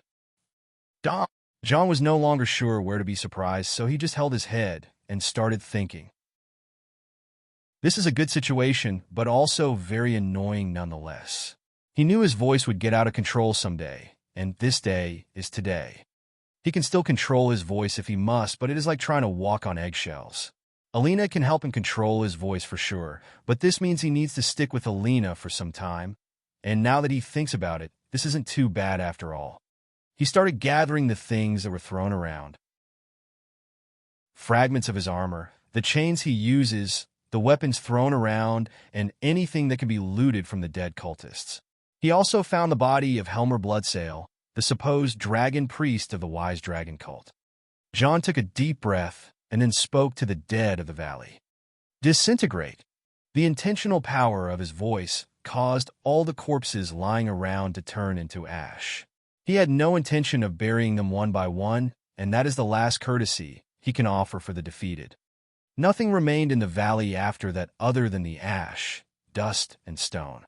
Now that the heat of the battle and the tribulations has finally passed by, the snow started to descend again and cover the scorched land. John smiled as winter finally showed itself. Unlike the game, when the winter descends on Skyrim, everywhere from Falkreath to the Rift and the Reach get covered in snow. This season will be tough on the Imperial Legion, and the Stormcloaks may actually gain more momentum. Sigh. John sighed, but as he did, a gust of wind ruffled all the snow, and John hurriedly covered his mouth. This won't be easy. John tried hard to lessen the tension of his voice, but this would take some time to get used to. He just had to move on right now. But before that, he summoned the Haven Cube by casting Recall and went in to put all the scrap in a pile and pick up some new armor to fit into. He picked a new set of clothing and browsed his armor collection to end up with the ebony mail. He had to combine in with normal ebony boots, gauntlets, and a helm. His looks were as frightening as that ebony warrior from the game, so he got rid of the helm. Speaking of which, John has now reached the equivalent strength of level 80 from the game, which means a certain event should get triggered, and that is the Ebony Warrior. This warrior is an NPC that used to appear after level 80 in one of the major cities and would challenge the player to a duel. His reasoning is that there are no enemies left to conquer and no quests left to do. Basically, it is the game creators assuming that by the miracle of reaching level 80 during a gameplay, the player should have finished everything. But that isn't the case at all. John is currently at that level, and he didn't catch wind of Alduin yet. So, will the warriors still appear and issue a challenge? The answer is a blunt and simple no. The Ebony Warrior is not some canon character from the world, but rather an Easter egg added by the game. Another example of that is an NPC called Make the Liar, who is also an NPC, which was added to mock the game concepts and logic. He also appeared in many different installments of the game. The truth is that John has spent an endless fortune trying to locate both Make the Liar and the Ebony Warrior long ago, but no one even heard about them. There are indeed many knights that are clad in ebony, and many Khajiit are known as Make, but no one ever heard about a heroic warrior in ebony or a Khajiit whose forefathers were all called Make. Either way, John went out of the cube all clad in armor and grabbed his sword, Bloodskull, and the Daedric halberd Cliffhanger on the way. He scanned around by magic, but he found no one in the entire valley. It wasn't that big of a deal anyway, as he knows this place well. He would simply get out and catch up. Augur, your growth is blooming. I know. How is the data flow? Oh, the knowledge you gained is immense. It would take me time to fathom the mysteries of the higher realms. Okay, on another note, I had an interesting visitor this morning. An elf that called himself Encano. So he found you. He had questions. Many of them. He also knew that I can't lie yet, even though he threatened that he would cut my lifeline. How problematic. What did he want to know? Oh, you. Me? Driven to madness and lusting for power, he asked of what it takes to retaliate at you and wanted a method to kill you. Oh, this is alarming. What did you tell him? Oh, the truth, it is all I can tell. You told him how to beat me? Indeed. Awesome. Your reaction is within my calculations. I assumed that you were excited to battle him. You're kidding? Of course I am. I will return now and go slap his ass. Oh, it would be better if you wait. The elf needs to undergo a lot of preparations before he can tap into the power that the eye holds. Wah! You can't just give me a bone, then dip me in cold water. Damn it! How long? Oh, with the turn of the year. That's like a month or two. TSK. I may as well go on some interdenominational tour, or while I am at it. Oh. Even though he just murdered 2 dragons, John wasn't satisfied because his new gain power was overflowing and he needed something strong to fight for him to stabilize his foundations. Any further growth in the near future may actually do more harm than good, as control must always be in balance with power. All right, Augur. My new status, is it analyzed yet? Oh, almost finished. Come on. Why am I, the male lead, must go with a makeshift system while other male leads get their instant results from the get-go? Oh, if you're done complaining, you can access it now. Thanks, Audie. Status. Name, John Dare. Title, Boss, Thane of Winterhold Krylin. Race, Human Nord. Age, 20. Level, Early Thunderheart Formation. Game level, 80. Class, Arch-Arcane Warrior. Craft, Master Binary Enchanter. Bloodline, Firemane, Fireborn/Titanborn. Birth sign, the Serpent Eating, the Shadow. Abilities, Nord, Battlecry Power. Northborn Effect. Firemane, Fireborn Effect. Titanborn Power. Battle Spirit Power. Basic Aura, Madness. Advanced Aura, Red Tyrant. Manifested Aura, Dragon. Astral Access, Effect. Eternal Flesh, Effect. Serpent Birth Sign, Effect.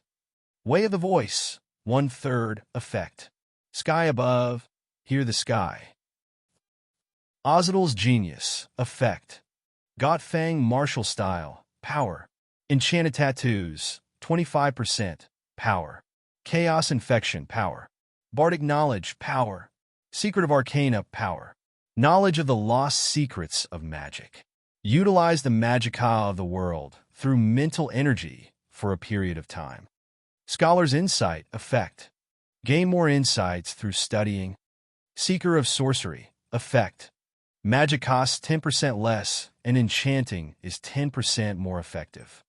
Blessings, Akatosh. Dragonborn Effect. Dragon's Fire Power. Inner Dragon? Krill? Sure. Effect. Heartbreaker. Weaker opponents submit faster while stronger opponents become weaker with time. On the other hand, losing resolve weakens you. Allmaker. Root of Power Power. Talos Effect. Fortify Thursday 50% Amulet. Old Man's Coin Amulet. Kine. Stormchild Effect. Shiagarath.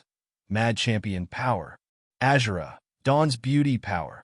Bothia. Berserk Power. Mephala. Golden Tongue Power. The Shadow Stone. Hide in Shadows Effect. Blur.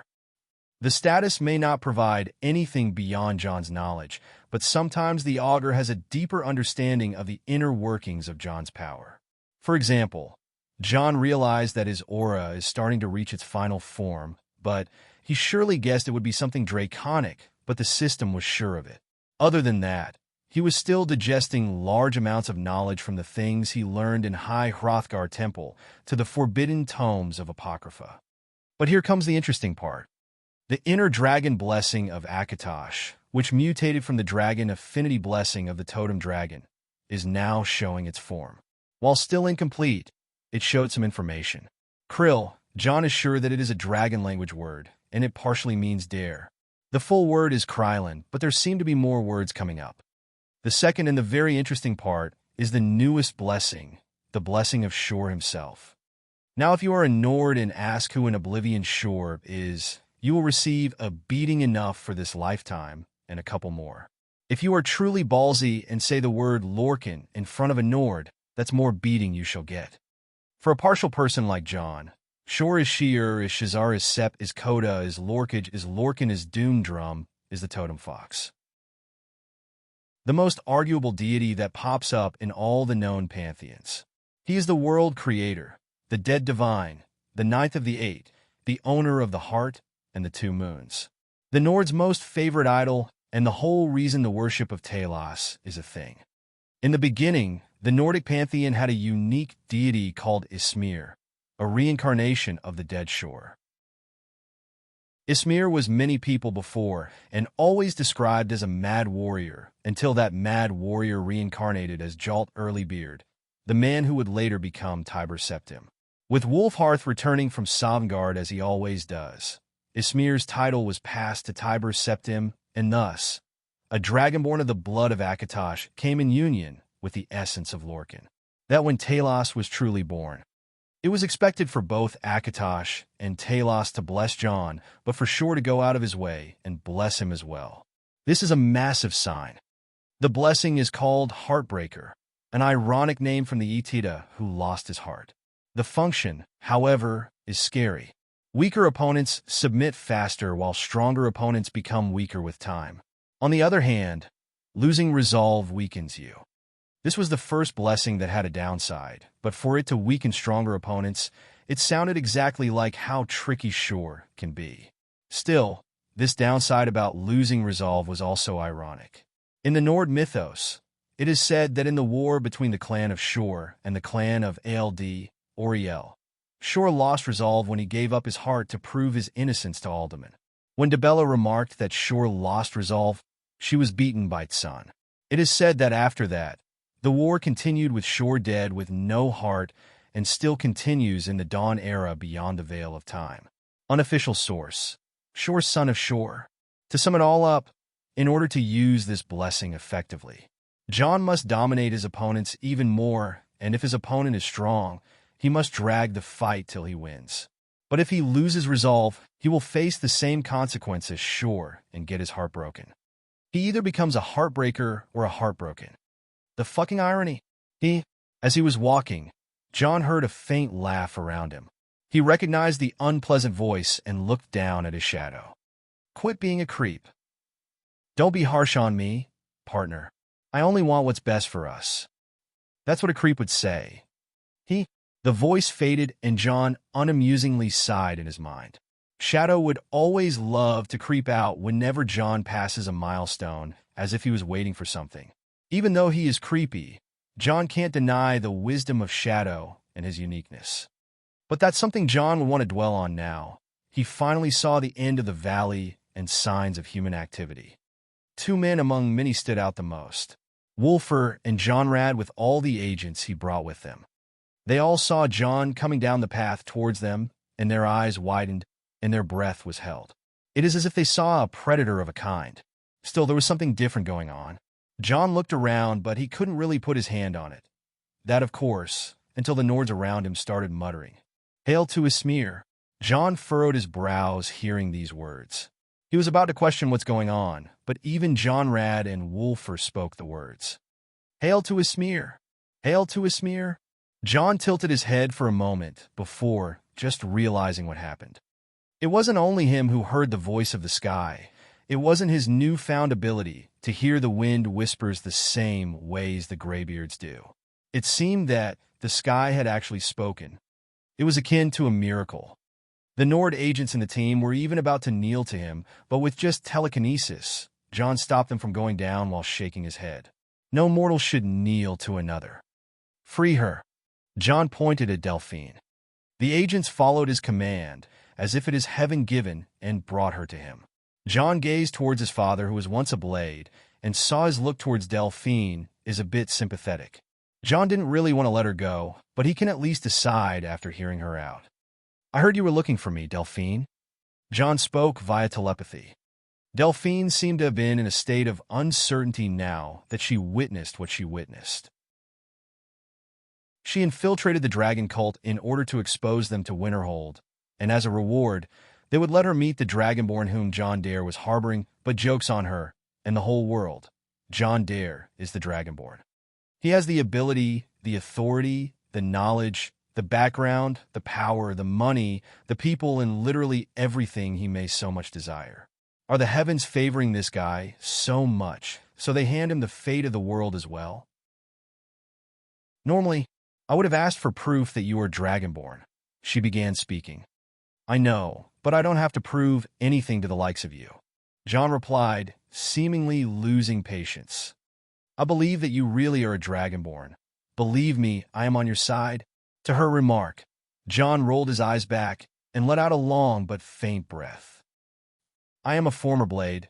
The Blades are a sworn order of warriors that is dedicated to serving people like yourselves. You must know that. Knight Brother Jonrad Firemane is like that too. Delphine said as she looked to Jonrad. I am no longer a blade. Nobody is a blade anymore. Jonrad spoke with indifference. But the oath. You guided him and protected him during the fight, Delphine wanted to retort. Is it not expected from me to protect my son? This has nothing to do with me being a blade. Jonrad replied. It seemed that there were two kinds of blade remnants, those who no longer care about what it once was like Jonrad and Fuldheim, and those who still carry their oath like Delphine. John had nothing against the Blades. Actually, he admired the order itself and considered it to be full of wonder and mystery, but sadly, and as all things, it came to an end. The Empire is no longer what it used to be. The world itself is no longer what it was. The age is turning. Even he, the Dragonborn, is the last. The whole ordeal was very sigh-worthy. Cut to the chase. John finally had enough of Delphine. He knows what she has in mind, but to corner her tight, he needs her to speak it. All right, she replied in confidence. I have tracked most of the dragons using the Dragonstone, as I am sure you already did. What I found out is that the dragons aren't coming out from hiding. These dragons were dead for thousands of years, and they are coming back to life. John would give Delphine 5 performance points, but would deduct them again for being too outdated. Wolfer replied. What? Delphine seemed confused in a second. So, you two have figured that out. If you at least stuck around Winterhold for a few hours, you'd have known this is public knowledge. The Temple of Kine updates the people on the news of the Dragonborn and the dragons. Mirren said in a ridiculing tone. Yes, sister-in-law has taken full rights for any Dragonborn-related news to her temple. Wolfer added. Then if we agree on that, we can investigate the reason why the dragons are being revived. Delphine tried fast to regain the lead in the conversation. No one even replied. John turned around towards the valley he came from, and the rest had a funny look on their faces. You people, you know that too? Delphine seemed taken aback. Before you say anything, it is not the Thalmer, Wolfer said. Then, Delphine wanted to ask about what they know, but there was something else diverting everyone's attention. John hummed softly, but without much effort. The wind started to move with his breath. Something has caught his attention as he finally opened his mouth for his words to shake the world as he speaks. Show yourself? These words were directed to the mountain and the valley beyond. As soon as the echo was no more, 2 gigantic shadows were cast on John and his group of agents. Those who looked at the sky were in full alertness and tried to get ready for a battle they felt inevitable. 2 dragons appeared. One landed not too far from John, the other kept distance in the back. These were Onakindrog and Trodroniak, 2 of the 4 dragons John fought yesterday.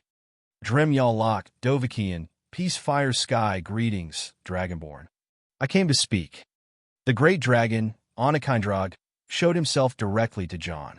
Hostility was there for sure between the two, and the fight can go off once again at the slightest wrong movement, but John kept his imposing domineer. Drem, peace. With this word, John agreed to converse with the mighty wise warlord, the golden Onakindrog. Chapter 555, Onakindrog the Wise. Happy birthday, everyone. Not me, not anyone in particular, but to Dragonborn Saga. On the 1st of August, 2018, I published the first chapter of this monstrosity, and I am quite proud of everything it has achieved so far. I'm most thankful for every one of you guys, and I hope we all have another wonderful and successful year in our careers and hobbies. Red heart, red heart, red heart. One more thing. I took a break the last 5 days for Eid, and I was completely away from internet and civilization. I may also take another break this month because of my PhD exam, so writing may get a bit slower. Sorry big time. Will you talk to me, Dovakian? I said I will. A man and a dragon stood face to face in a gathering of mortals and another dragon. The sheer pressure of the two entities was so suffocating for the wildlife in the range of a mile. to flee in terror. John stood tall in the ebony mail and held the Daedric halberd which can harm any dragon. Opposite to him was the golden Anakind Drog, strategist of the Horde of Alduin and one of the mysterious pillars of the dragon cult. John and Anakind Drog exchanged deep looks into one another. Normally, a dragon would see through any mortal just with a glance. Anakind Drog turned his eyes and saw worry in John Rad, readiness in Wulfur and Mirren, firmness in Delphine, and fear in the rest. But John was impossible to see through. On the other hand, John exactly knew what Anakind Drog was trying to do. The way the dragons can tell what the mortals feel is a sense of intuition that is harnessed by reading the sounds of hearts. If you know what people's heartbeats sound like when they lie, when they are afraid, when they are at their bravest, you can simply not only predict, but manipulate your opponent. Anakind Drog was plotting to overpower John by threatening him and playing mind games, but John's heart was as if immovable. And for a second there, a sound was heard audibly. Bab-dum. It was as if a heart was bursting with power.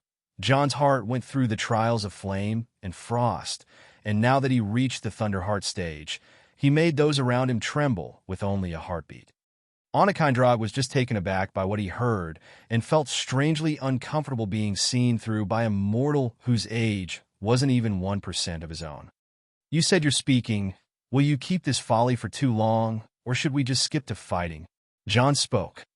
"Patience. You seem eager for fighting, Dovahkiin. Is it your par? Your desire?" Anakind Drog finally started talking. "Eager? That doesn't even half describe it." John walked even closer to Anakind Drog and showed hostility.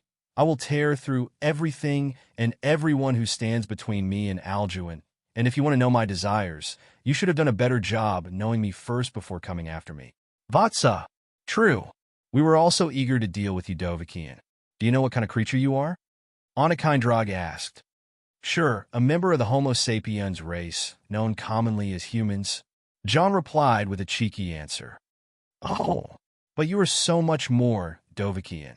Do you understand the origins of dragons and the Dragonborns? The reason why scourges like you were made?" "Huh, calling me names now? Fine, I know the reason and the duties of the Dragonborn. I know the origins of your kind and the dragon's sin of hunger." "Sin? You call Balak our hunger. You call it a sin when you had no faintest idea what it all meant?" Anakind Drog seemed rather offended by what John just said. John raised his arms and shoulder, gesturing that he doesn't know and doesn't care, but the look on his face displayed mockery. How can a dragon say to a human that they don't know hunger, even though from the days they were born, humans were hungry, were mortals? Hunger is mortality in the dragon's logic and too many other myths that surround the creation. In the past, the dragons experienced mortality, thus they ate Akatosh and many other spirits in order to gain their current immortal selves. Alduin himself is fated to eat the whole world if he desires to do so instead of ruling it. As a member of the mortal races, I don't find anything wrong with the death you so much fear. Death gives life meaning. May, fool, what meaning do demise and defeat accomplish? As I thought, you are dangerous. Let me tell you what a Dragonborn really is. Scourges like you are no heroes, no saviors, no champions. I admit that dragons are not perfect just as you mortals, but a Dragonborn, he is the worst of both worlds. Oh! John raised his eyes up and seemed interested in this remark. Please, elaborate further. Desires are what drives both Jor and Vojor, mortals and immortals. But only those who are wise enough are able to resist the temptations. For Dragonborns, they have the worst traits of mortal kind and the worst of the Dov. Dovahkiin are selfish, power-hungry, fearful of death, desire dominance, and have terrible powers. Bormahu, Akatosh, was unwise to hand his power to mortals without holding back. Truly unwise. Anakind Drog said. John rubbed his chin and nodded. But you are making it as if I am Mirik. He replied. We fought the dragon slaver for many bitter years. He killed those he couldn't enslave and took the weak of us under his rule. He was a terrible example of what a Dovahkiin can be. Tell me, Dovahkiin, what makes you different from Mirik? Me? Different? Not at all. John shook his head. I have no love for the Dragonborn who refused to end Alduin once and for all and chose to abandon the people and be his own king or something. Still, I get to have all the power he had. I would do it without thinking. So, power-hungry, that's a thing you admit, Dovahkiin. Onakindrog seemed annoyed by John's honesty towards himself, even in public and in front of his enemies. I just don't imagine anything good this conversation is achieving, Dragon. On one hand, you are trying to blame me for being what I am, and on the other, you are acting as if you are in the right. John locked his arms together, demanding an explanation. What wrong am I in when the only thing I do is defend my kind? Onakindrog argued. Is that so? So you are saying that the best way to defense is offense. Then why are we having this conversation? Don't you already understand? I fail to know who you are, to predict you. It is only natural for me to come directly to the source. And what stops me from sticking this halberd in your nose all the way to your brain? John murderously asked. You are injured and not completely healed. I'm in a better position. There will be no better moment to take you on except right now. There is nothing to stop you if you wish to fight. But do not warriors prefer to exchange words with their foes before a bitter battle? I'm not that kind of warrior. Then yet again, I was mistaken, and my curiosity got the best of me. Onakindrog spoke, as if he is admitting his own bad habit. Now, if you're done with your nonsense, I have something to confirm. John took the lead on the conversation from that point. As if knowing what John is about to talk about, Onakindrog showed a hint of carefulness. Aside from the fact that you somehow found out about my real identity, and you even looked around for all the enemies I made all around Skyrim, making them your cult, am I mistaken to assume that the plan to attack Winterhold, to be more specific, the targeting of my family, especially my wife, was your idea all along? John's question was different from the argument Onakindrog was dwelling around all that time, but from the look of it, the dragon didn't deny what John said. Vatsa, correct. It was me who wanted the demise of your loved ones, Dovahkiin. Onakindrog said it bluntly. The situation seemed to have reached its dead end. Everyone following John knew exactly what it meant to target his family. John would raise Oblivion itself to face such a crime. All right, but the words that John replied with were devoid of any anger or hate. John was simply unshaken to the point where it was difficult to understand him. Even Onakindrog didn't predict that at all. Normally, I would kill you where you stand. Those who tried to harm my family before were only pitiful losers who saw no hope of getting after me. However, I don't understand you. In the case of my wife, was it because of her powers? John asked. The dragon seemed very careful with his following words, so he chose to give a half-assed answer. Yes, but not entirely that, he said. John nodded and asked one more question. So my family, you weren't aiming to hurt me, but you still had a sinister plan in mind.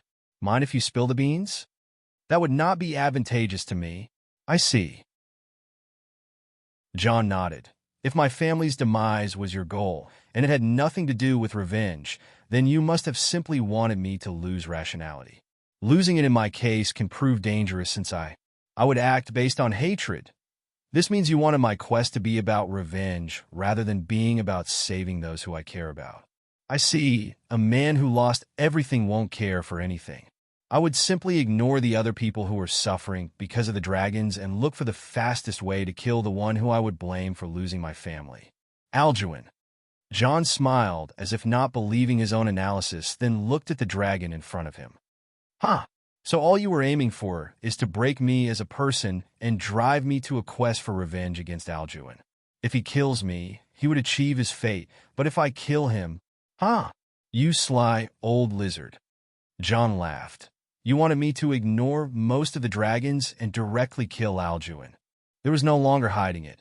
John is too much of a monster when he starts profiling something in his head, and from the looks of it, Onakindrog wasn't denying it at all. Roar! On the other hand, Trodronique spread his wings and flew closer to John and Onakindrog. That's not true. Onakindrog, this is not what you were planning, he said. John and Onakindrog seemed to be completely focusing on one another, ignoring the tantrum Trodriniak was throwing. Thuri, you can't possibly be betraying Alduin. Trodriniak pressed further, causing Onakindrog to reply. That's enough, Trodriniak. He spoke. Impossible. Why would you turn your back on Alduin? The dragon Trodriniak was having a hard time believing what he was witnessing from his direct superior. Yes, Onakindrog. Why don't you tell us the reason? Even John seemed demanding, yet not forgetting to add his smug touch. Even Onakindrog would be pressured by such firmness. On one hand, there is an age-long ally whom he risked the lives of 2 other dragons for, and on the other, there is the bitter enemy of all the Dov. My true intention was to cause the demise of you Dovahkian alongside my brother, Alduin. If you want to know why, then simply understand it is the only way. Onakindrog spoke. The only way for what? Trodriniak asked. To save your scaly ass? John seemed to have caught up on Onakindrog's reasoning. He wanted to save all the dragons from the rock and the hard place. In other words, Alduin and me. It all made sense to this point. Onakindrog wanted to destroy John's family in order to darken his heart and send him over to Alduin. With the 2 monsters on each other's throats, they would put each other down for good, and the dragons would be free from both their ultimate slayer and their dominator. In a sense, it was a very realist and simple plan. If John were so much to lose a single loved one to dragons, he would have rushed his campaign and went to face Alduin right at the moment. How do you feel about Alduin? Finally, John asked a strange question. Onakindrog was in a way shocked by this question. In a sense, it was as if someone asked him something he can't even fathom the answer to. Who is Alduin to Onakindrog? A brother? A commander? A tyrant?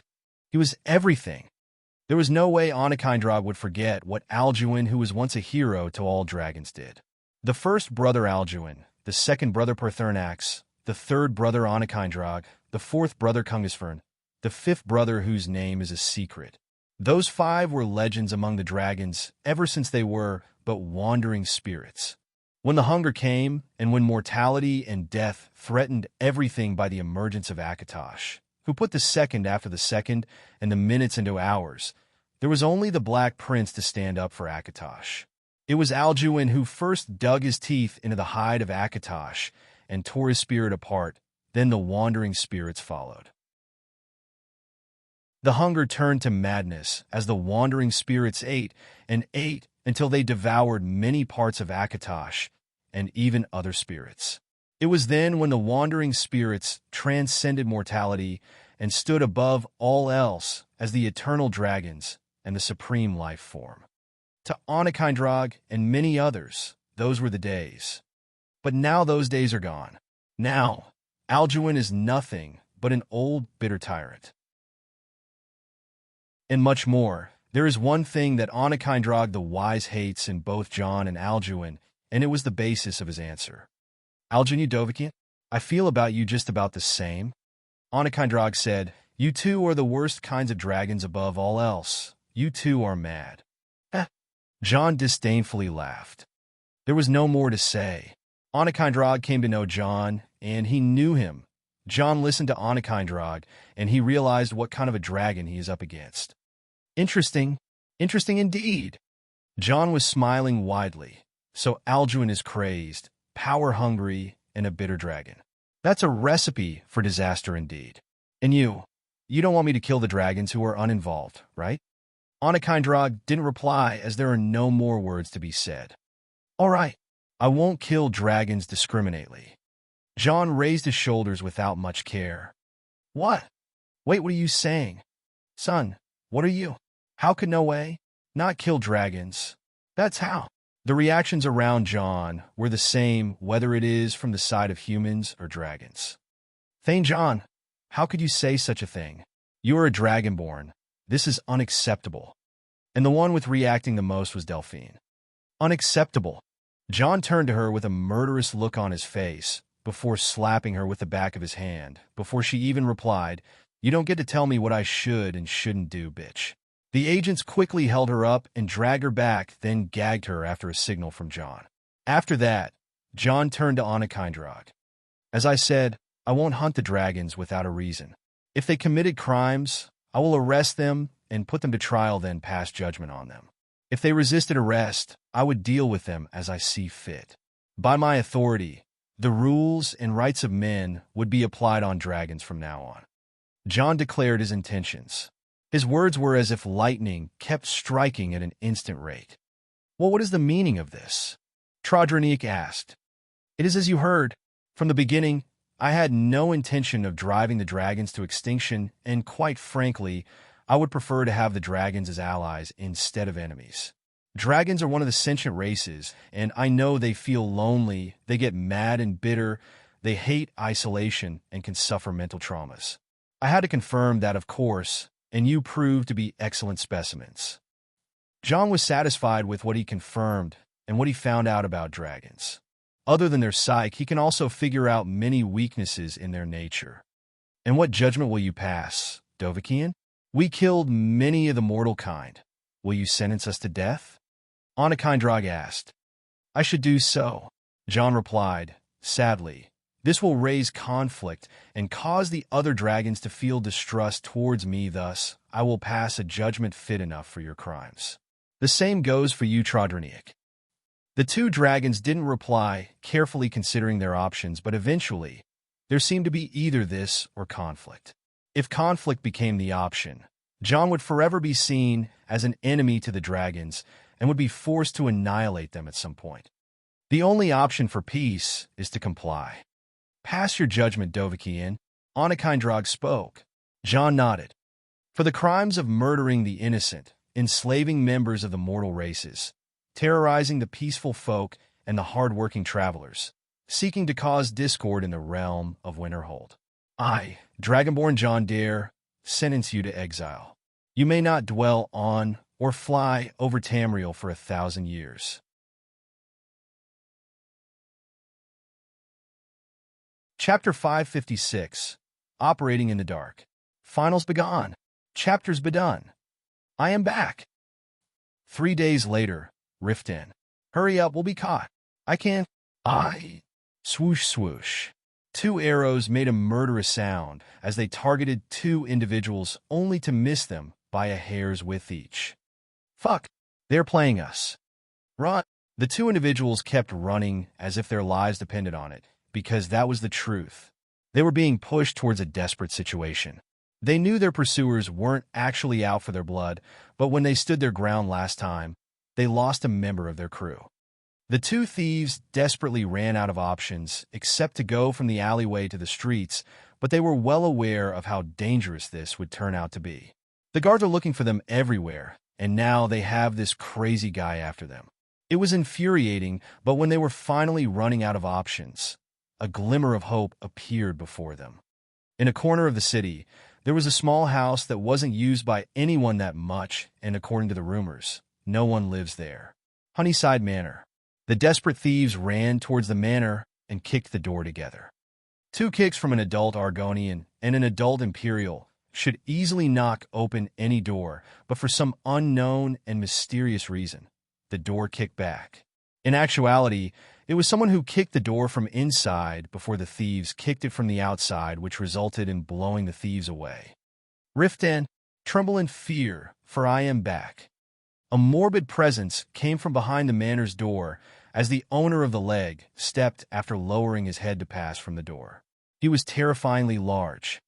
It didn't take the thieves a second glance to see the man and turn tail, running away towards the streets and getting caught by the guards the moment they were seen. The man who went out of Honeyside Manor kept looking at the scene and trying to figure out what just happened. Did his presence really cause Riften to tremble in fear? Sorry, I guess. John shook his shoulder, not bothering to figure out what really happened. Don't be. Those assholes deserved it. A voice replied to him from a masked woman who stood above the roof of the manor. John looked up to see the woman stepping over the edge of the roof and jumping towards him. He simply received her without any trouble, and as their bodies collided together, John held her firmly from her, but brought her even closer to him. Looking at her eyes through the mask on her face, he smiled and slapped her, but cheek once. Solid buttock, squishy boobs. Only my jelly psycho has such a flexible figure. Jelena rolled her eyes upwards as she entertained John. If she is lucky, she may have him tonight all for herself. You're visiting without a notice, she said. I just missed you and had some free time on my hand, he replied. Fine, can you stop doing what you're doing in public? She looked around, trying to warn him about the spectators. Let them watch and die from envy. John replied with a cheeky smile, making Jelena smile back. Ahem. Hey there, Johnny boy. Fuck off, Delvin. TSK. The fucking brat. Just don't go Starker's middle of the goddamned road. John was already out of mood just by hearing Delvin, so he let Jelena down and faced his old friend. No love for your elders, you sad brat. Have you looked at the mirror? Not again. Exactly. John laughed and shook hands with Delvin, who was all friendly all of a sudden. How is the guild doing? Like shite. That bad? You won't even hear the end of it. Goddamn robbers and mercenaries are even running after the little we have. Hola, hola. John didn't understand the situation. What exactly are you up against? For some reason, there seemed to be a situation that John didn't know about from the game, and it was unfolding all around Rift Inn. The last transmission from Jelena, which is the reason why he's here, said something about a chaotic situation in the Rift. Truth be told, I haven't the faintest idea. The guards are as tight as an arse all of a sudden, and many strangers popping up around the town. They say a treasure has appeared near the rift. A treasure appeared? Like magically popped out of buttfuck nowhere? Exact, Delvin was going to confirm it, but he halted for a second and started thinking. You're the expert in magic. Can such a thing really happen? John shrugged his shoulders. Depends on what treasure we're talking about. The Elder Scrolls do that all the time, but that's their nature. The most powerful artifacts which belong to Daedra are the same because the Daedra control them. Others are just cursed to disappear and reappear. Any idea what treasure that is? Delvin shook his head. The drawing we had is that of something circular. It could be as small as a circlet or even a ring. It can also be some kind of artifact with specific use regardless of the shape. Delvin said, so all you know is that it is a ring-shaped object. That is more confusing than being a lead. Sounds like someone has an ulterior motive behind spreading the rumor. John nodded. Well, ain't you a bright bastard? You may be right, though, but I ain't sticking my head for just a rumor. No thanks. It is making people turn into animals. Delvin spat on the ground as he replied. Then why are you two going out chasing people? That isn't how you usually act. John said, Nah, just thinning the competition. We want the guard to catch those assholes so we can know who's after them. Wait, you make the guards interrogate them for you when you have my jelly psycho? Are you looking down on our skills? John felt offended. For Dagon's sake, why on bloody Nern do you two freaks get horny when you think of interrogation? Is it some sort of foreplay or something? Delvin felt disgusted looking between John and Joel. On the other hand, the two looked at each other, not wanting to admit it. Oblivion, I was right, wasn't I? Anyway, John changed the subject. Why are you letting the guards capture them? Someone will have to bail them out. That someone will lead us to their source, you see. Ah, smart. Still, this ring situation is similar to another one happening in Whiterun. I sent my people to check it out. Piss off. Sending people around like you're some kind of a big shot. I'm a big shot. Yeah, you snooty brat. Who fucking thought? Either way, we heard about Whiterun's situation, but the Imperial Legion is involved. Word is they are hunting down everyone who's snooping around their search. Kill first, ask later kind of protocol. Those who are fool enough to mess with the Legion are the ones snooping there. I'm snooping there. You're fool enough. John and Delvin kept exchanging insults, moving from subject to another like old friends on a reunion. Damn you, Johnny boy. 2 years out in the wild, and the last we hear from you are raiding a Jarl's palace, then showing up in the same place, announcing your arrival, and sponsoring the bloody Dragonborn on top of it. That was like a Fukin legend. You learned from the best indeed. Fuck you very much. You're welcome. Hey lad, is it true? I heard all Nords across Skyrim heard something 3 days ago. Brynjolf kept spacing out for 3 hours straight after it. Suddenly, Delvin remembered some event and asked a strange question. Ah, you're talking about that. Yeah, all Nords heard it. John nodded. Fuck me dead. You fucking Nords have gone crazy, all of you. The event Delvin was asking about is clearly something that completely shook Skyrim far and wide. The Hail to Ysmir incident. One peaceful night, every Nord without exception heard the voice of the sky praising Ysmir. The Ysmir in this era is no one but the Dragonborn whose name is not known. Hail to Ysmir. 3 nights have passed since then, and the shock was like never before. Many Nords flooded to Winterhold looking for the Dragonborn, since then, which forced John to run away after dealing with so much trouble. To simply summarize what followed, every Nord in Winterhold was out there looking around for John's identity and making trouble for John, who was guaranteed to be the only knowledge of his identity. If not for Alina's wisdom, John would have had to answer to all the fanatic Nords who were there to join the Dragonborn regardless of political allegiance. Alina's foresight led her to open a new section in the Temple of Kine, called the Corner of Ysmir, to receive the blessing of the Dragonborn.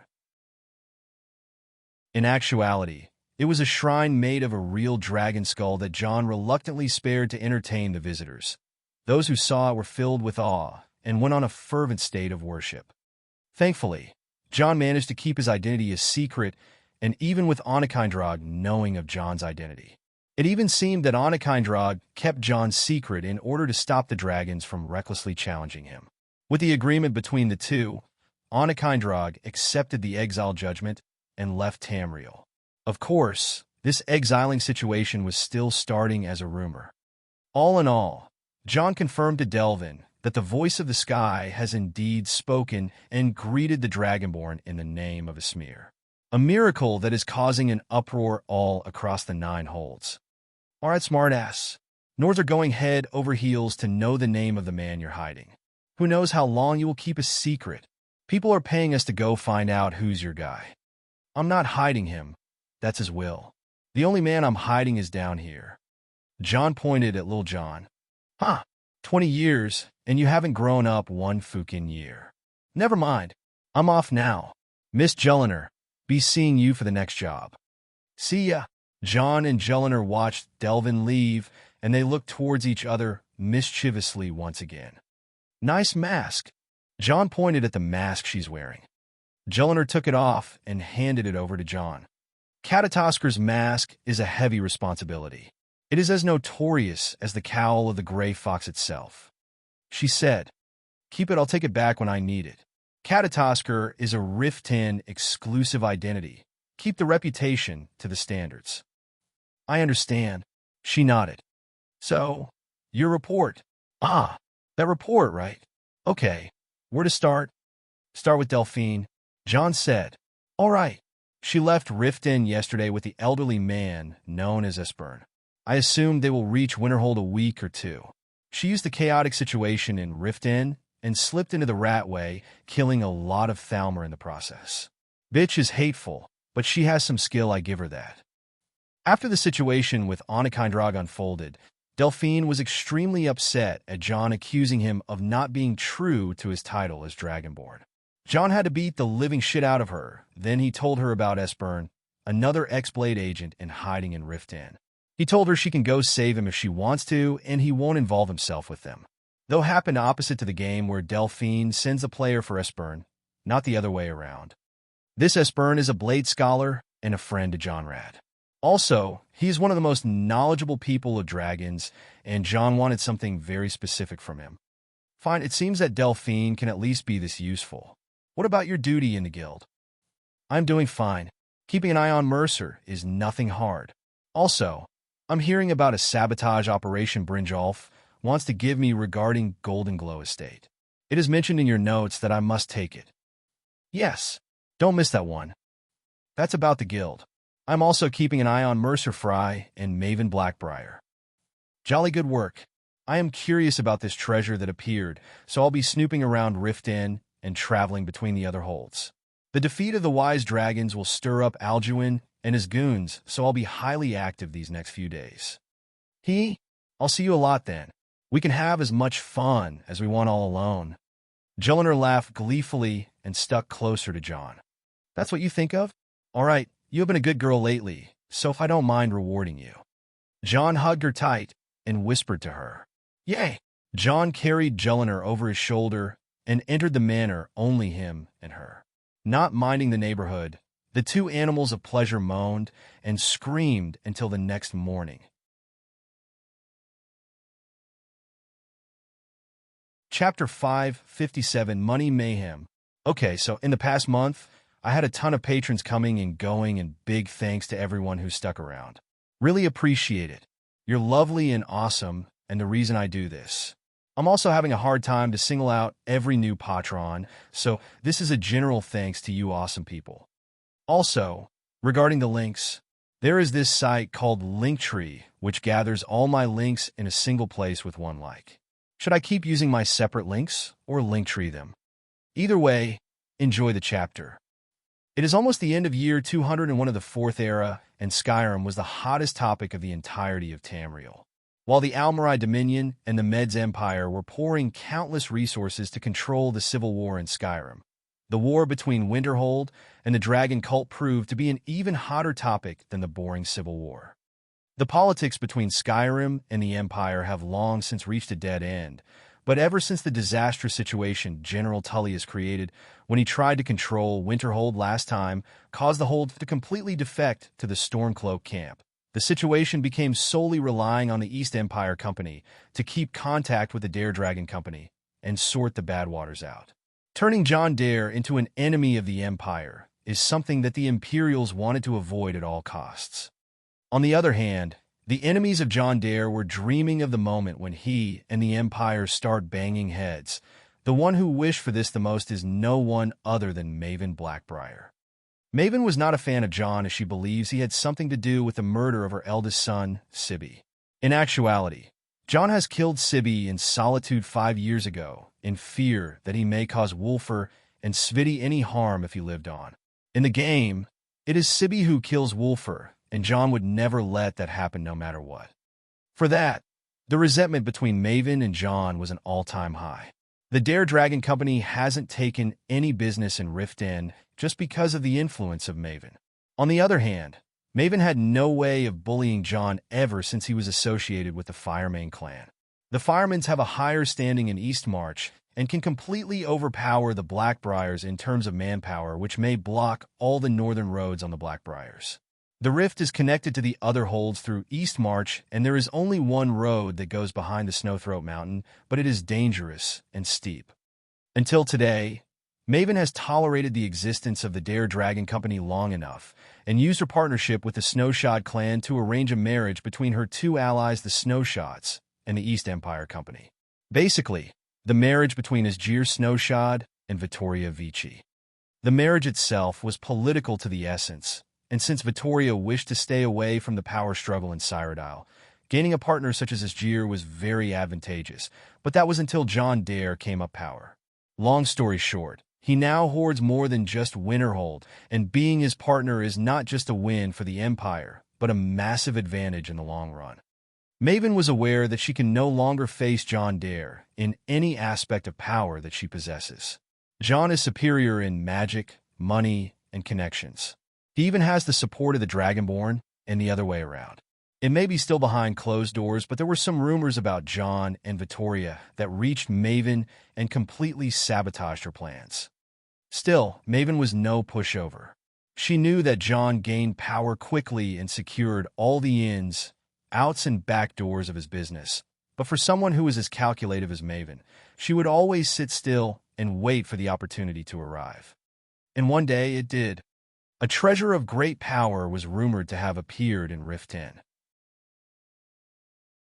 No one knows the origin of the rumor itself, but this thing has made many adventurers, thieves, and mercenaries flock over to Rift End. Maven had no interest in the treasure itself, but one thing is certain: this manpower can never go to waste. Slowly and carefully, Maven started recruiting any talented individual she could get her hands on and promised them support in finding that treasure as long as they associate themselves with her once all that is over.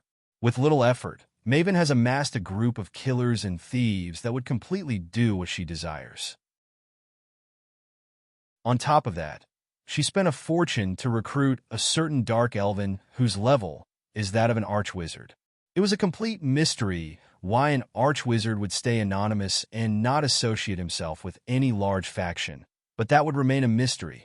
Anyone would imagine that Maven Blackbriar would toss away the Thieves Guild and the Dark Brotherhood now that she has her own faction, but Maven is not that kind. She knew John Dare is associated with the Thieves Guild, and by his part immune to the Dark Brotherhood, but that wouldn't mean he is as close to them as she is. Those two factions have long since worked with her, and she would never let anyone get an upper hand against her in terms of connections to the underworld. Also, the head of her assets, which is the Blackbriar Meadery, Skyrim's most well-established mead business, which she had to cultivate to an actual money machine in order to face the horrors of the DDC. With the Dare Investment Bank and the Dare Insurance coming to the scene, Maven had a similar idea, yet a bit cruder and less forgiving than investment. Maven started loan sharking in Rift Inn and moved towards Eastmarch. Finally, and for the first time, a real clash happened and the loan sharking started clashing with the investment. The money war was as dirty as it could get between the two establishments, and a war of rumors began to erupt. Unlike investing, loaning was more of a common practice, and it would help a lot of people whose business were affected by the war, allowing them to recover substantial losses on a fast pace with a little worry over the payback since their businesses have been established for some time now and only needed a push. On the other hand, investing meant to make a complete stranger own a part of your business with you. Not only does it mean that there will be someone who takes a cut from your business forever, but it also means that there will be an extra opinion regarding everything you want to do to your business. In other words, and in a simple glance, taking a loan is more advantageous than having an investor, and that's how Maven was defaming John's investment business in Eastmarch. A rift of distrust has grown between the locals and the Dare Bank, giving Maven a lot of breathing room and an opportunity to be the messiah figure for the falling businesses. But life always has its ways to kick back, and karma is one hell of a bitch. Just like the Blackbriar mead, which was very expensive for a liquor, the loans Maven gave had scary interests. On the other hand, those who associated themselves with the Dare Bank not only received advantages, but were exempted from taxes whenever they do business with Winterhold.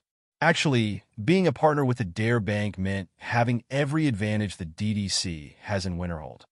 This was insanely good, or maybe too good to be true, but this wasn't the end of it. The investment agents of the Dare Bank were freelancers who would profit from the increase of the income, as well making them completely loyal to both the bank and the businesses they are assigned to. The agents showed a level of tact and skill worthy of high-caliber merchants, giving themselves and the business owners a great opportunity to expand as small capitalists in their regions. Maven had to counter that by forcing her associates to just do better. She tried to copy the style of the Dare Bank and send agents of her own to help the businesses make more profit, but their lack of the spirit of capitalism made the pale in comparison to the true essence of money-making. And that was just the beginning of it. John's bank has had those advantages since day one, but since he took notice of Maven, he started to fight back with advantage. An interest-free loan was simply a money giveaway to the ears of some once John announced it. This whole basis of loaning was only available for investment partners and was meant to help them for long periods. Also, the idea of profit-sharing and loss-bearing made the whole investment contract feel more trustworthy. Also, the publicization of the price-slash-profit ratio started to generalize and set many prices in the regions of Winterhold and Eastmarch based on an obvious system of price tags designated by the agent, DDC, to connect between the merchant and the customer. This meant that the Dare Bank is basically the ringleader of everything that can be traded Eastern Skyrim. While John was having the Dare trading control most of the trade routes, this didn't mean that Maven was incapable of competing with him in terms of handling the goods. It was difficult to move independently with those two massive-scale companies facing one another, but Jarl Ulfric didn't stop them at all. The competition has actually made Eastmarch benefit greatly now that the money of both Winterhold and Rift Inn started to flow in Windhelm. This winter was bound to be very prosperous for Eastern Skyrim and would tilt the war to the Stormcloak's favor. In the end, the market was simply rejoicing whenever the names of John and Maven were mentioned, and many would start to take sides between the new investment system and the loaning system. Away from the Rift and Eastmarch, John had aggressively waltzed into the Pale and started a large-scale investment in Dawnstar despite how much Jarl Skald hates John. From the Pale, John is planning to keep the investment invasion going on until he completely takes both Whiterun and Jalmarch. This will keep the last two rich holds of Hafengar and the reach for the last phase in Falkreath as the faraway foothold to enter Cyrodiil. It was a real invasion one way or the other. The government may belong to other people, but many lands of both strategic and commercial value belong to the company, and that who owns something lords it. I feel that Riften will need a little shaking to completely yield to the company. Maven's reputation is not originally good, but she's making us look, but displaying herself as the necessary evil. Whiterun's branch manager, John Battleborn, said, "It would be difficult since Maven has had an iron grip on Riften for ages. Her business is mostly about loan sharking, mead, farming, mining, and lumbering. If we want to take her down, we should take them one by one." Elishka replied, "The best way to take Maven down is to harm her associates slowly. Lucky for us, she had one of her associates' honey farms partially burn a week ago. It was only an intimidating attempt, but we can use it to make some damage in her name." Wolfer added, "That could be arranged, right, boss?" Trevor asked. All eyes landed on John, who was awfully silent. He cleared his throat and fixed his position on the chair. "Yes, it is possible. We just need to know what caused her to be so confident. She is outmatched in both capital and manpower, yet she's very aggressive. That isn't like the Maven I know." John said, "Our agents in Riften. Should we inform them?" Elishka wanted to suggest something, but John raised a hand. "No need. Snooping around Maven while not knowing what is happening is dangerous. We'll keep monitoring her just from distance and be patient about it all. I don't really mind healthy competition, but knowing Maven, something will happen sooner or later." The meeting is over now. With everyone leaving, only Wolfer stayed silently as he waited for John to speak his busy mind. "How are things?" Wolfer asked. "Great. It has been 2 weeks since the cult was taken down, so everything is just quiet now." John said, "That's a good thing. You should have taken your time solidifying your level." Wolfer said, "Indeed, it is taking a bit longer than expected, though. I think it is natural. You have made a big jump this time. I don't think anyone can overpower you now, even with just skill." "Who knows?" John shrugged his shoulders, then changed the subject. "How are the stuff I give you?" John's question caused Wolfer's face to darken. "Son of a bitch." Wolfer cussed with obvious anger at John. "The equipment you had were top grade. No one in the whole world had stuff as good as them, yet some fucking how you managed to destroy them in a fight. Calm down, bro, calm down." "Sheesh. Have you fixed them at least?" "Yes, I did." Wolfer nodded. "But do not expect them to be as good as they used to be. You should consider upgrading your arsenal." "All right. At least the helm is usable, right?" John asked. "That's the only thing." Wolfer nodded. "The helm of the Dragonborn is in perfect condition. I also salvaged this pair, the boots of the Apostle." In front of John, Wolfer started lining the equipment he can use. Helm of the Dragonborn is an ebon steel/dragon-owned helm fashioned into the iconic shape of the Dragonborn helm from the game. Boots of the Apostle, on the other hand, are a pair of sturdy leather boots passed down from the founder of the Septim dynasty, Tiber Septim, and was gifted to John by the old woman of Mournhold. He still needed body armor and bracers. The Ozidal set was used by John for almost 3 years now, and they served him really well, but they have grown tired of his abuse. He had to restore them back to what they were and gifted them to the Museum of Sarthal. The only items he kept from the Ozidal set is Ozidal's Ring of Necromancy. Other than that, he was looking for more new items. He could use the ebony mail as body armor, which fits him extremely well, and wait for Wolfer to forge something genius fit for him, but John's nature was pushing him to find a new fabled artifact to put on. There are many artifacts that fall under the description of body armor, but for bracers it would be a tight list. Seeing John spacing out, Wolfer sat back on his seat and looked at John. "All right, what's on your mind?" Wolfer asked. "Nothing," John answered after a long sigh. "It is just that for a while there, I thought when the dragons come back to the world, everything would be happening as I expected. Still, it is a goddamn mess out there. Wolfer brooded in emptiness for a while. From the future you know of, how much of it's past how you changed? Wolfer asked. John didn't need to think about that one. Let's say, I'm not supposed to be this buff, you are not supposed to be walking on Nirn, and Winterhold looks pretty damn lively compared to that. Well, that's a depressing future. Wolfer laughed. I think you did a pretty damn job this far then. You gotta be proud of what you did. Others don't worry about the damn future as much as you do. Quit being a wuss. What's your ass? Anyway, which future is making you act like that? Wolfer asked the right question at last. As we heard, there are two treasures that are making people lose their damn minds. John noted. Ah, those ones in Rift Inn and Whiterun? What about them? I don't know. They seem like a big deal, but I know nothing of them. So it was that, huh? Well, if you don't know about them, no one else would help, I guess. Wolfer shrugged his shoulders and then had an idea. Would you like to go look for that treasure in Whiterun together? John considered it for a bit, then shrugged his shoulders. I'm pretty busy. Unless it is something important and I have a solid lead, I don't have any intention of wasting time. Oh, but you won't be wasting time, Wolfer stated. What's on your mind? John asked. Remember that last time we went on a boys' night out? Which time? That time? That time? Yeah, that time.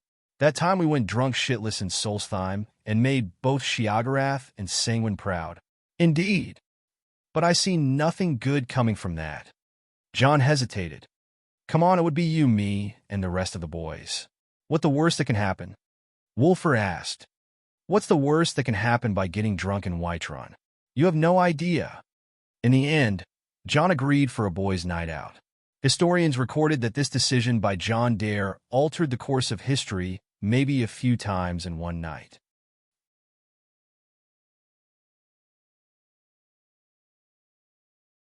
Chapter 558, Global Crisis. New book cover. While it is not known what exactly was happening in Rift Inn, John diverted his attention to Whiterun, leaving Jelliner to deal with the mess that is the Thieves' Guild.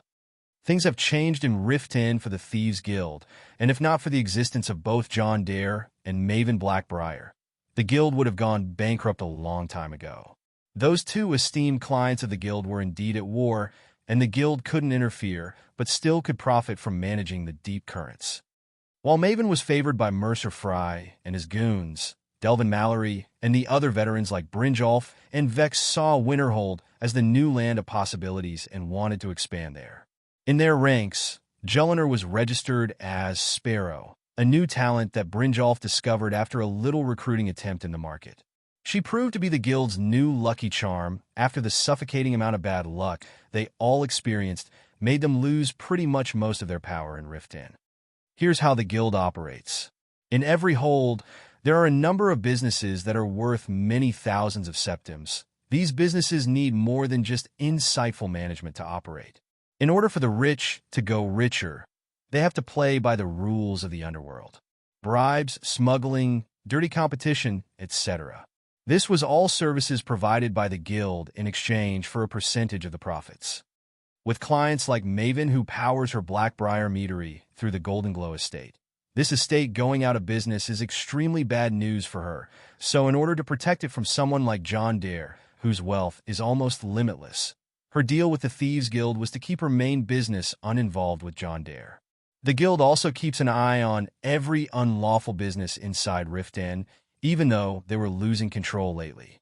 Skooma dealing, prostitution, blackmailing, arms dealing, client protection, workers' extortion, contraband, gambling, black market, and forgery. In other words, they are the main pillar of the crime community. Jelliner had a clear mission regarding the Thieves' Guild. Only a few knew that Sparrow is Jelliner, and in the meantime, she operated as a thief and secured many vital information for John, mostly about Maven and his other competitors. She also started the quest line of the guild by putting a merchant in the market out of business, shaking down the non-paying clients, and starting fire in the Golden Glow estate to send a message to all those who disobey the guild. For now, the situation came to a halt with Maven, who was a vital part of the quest line. being busy with John, and a lot of job opportunities springing up after the late improvement Jelliner made. Also, the chaotic situation in Rift Inn was very important for the guild to clean. On the other hand, Alina was busy with the college and the Temple of Kind now that she is back in prime condition. The temple had an insane number of visitors, and the college had a chaotic air to it with the existence of the Eye of Magnus, hanging in the middle of the Hall of the Elements. Alina had her hands busy with researching the eye and looking through every record in the Arcaneum. Sadly, a large number of books got stolen every year despite the tight security in the college, and to make it all worse, the last batch of students were especially annoying trying to put their hands on everything. Alina and the librarian Urag Groshub realized that the books about the Eye of Magnus were all stolen, and they had to figure out which student stole it in order to track it down. Rift Inn and Winterhold aside, Whiterun was the home of the companions, and where both Wulfr and Ela operate. Being an essential figure of the companions, Ela had a busier schedule, so John had to use Wulfr in order to accomplish the companions' questline. Wulfr was a regular in Jorvaskr and had a good relationship with the Greymane clan that runs Skyforge. In fact, he was one of the select few who managed to harness Skyforge aside from Irland Greymane, and with this legendary forge, Wulfr crafted John's newest weapon, the sinister halberd known as Cliffhanger. Aside from all that, Wulfr applied for the companions who accepted him without a text. Unlike the game, Wulfr is famous unlike the player character, who is very likely to join the companions in the early levels, leaving him in a place of doubt. While it may look like a good thing, this deviation threw a rock in John's plans, and it became unclear how to proceed in the questline smoothly, if not for the assistance of Ela. John had to give her a role to play, which made the companions give Wulfr the easy jobs in order to start the questline one way or another. With those 3 questlines up and running, John was happy to say that he can have 3 of the 4 game factions in his pocket. What was left was the Dark Brotherhood, and he needed to put a special plan for this one, since the Brotherhood is an actual murder cult. Any wrong move, and the story may go completely haywire. But today was not that day to worry about this and that. Today was the day of having fun, and by fun, it means going out with the boys and celebrating. John dragged both Wulfr and Mirin alongside Ongium and John Battleborn, and his cousins Hafthor and Vladimir. The 7 intended to drink until they got wasted, but they needed someone to watch over them while they rave. For such a delicate job, John dragged Lydia in the portal. Just what did you expect? Wulfr, just don't bring it up. John, please, I have had enough.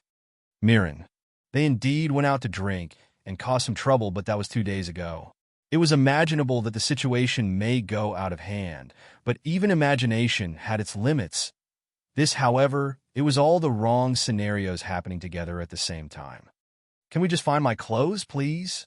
John complained. You only lost your clothes? Mirin asked.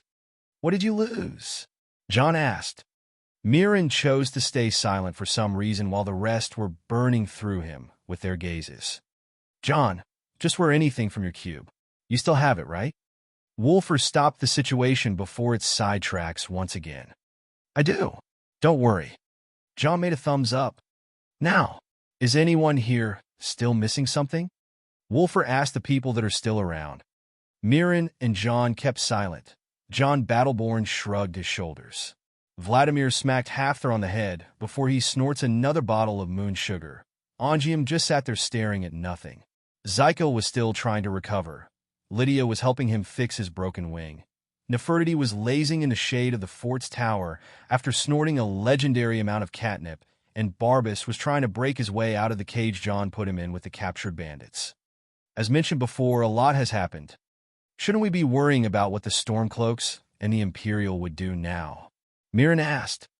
I thought we managed to frame the bandits and the giants for last night's situation. John said.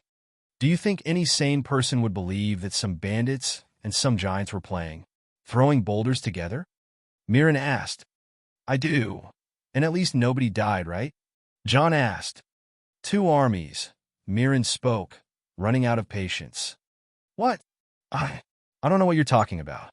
Seeing John and Wulfr looking away, Mirin stomped the ground from frustration. Don't act like you don't remember.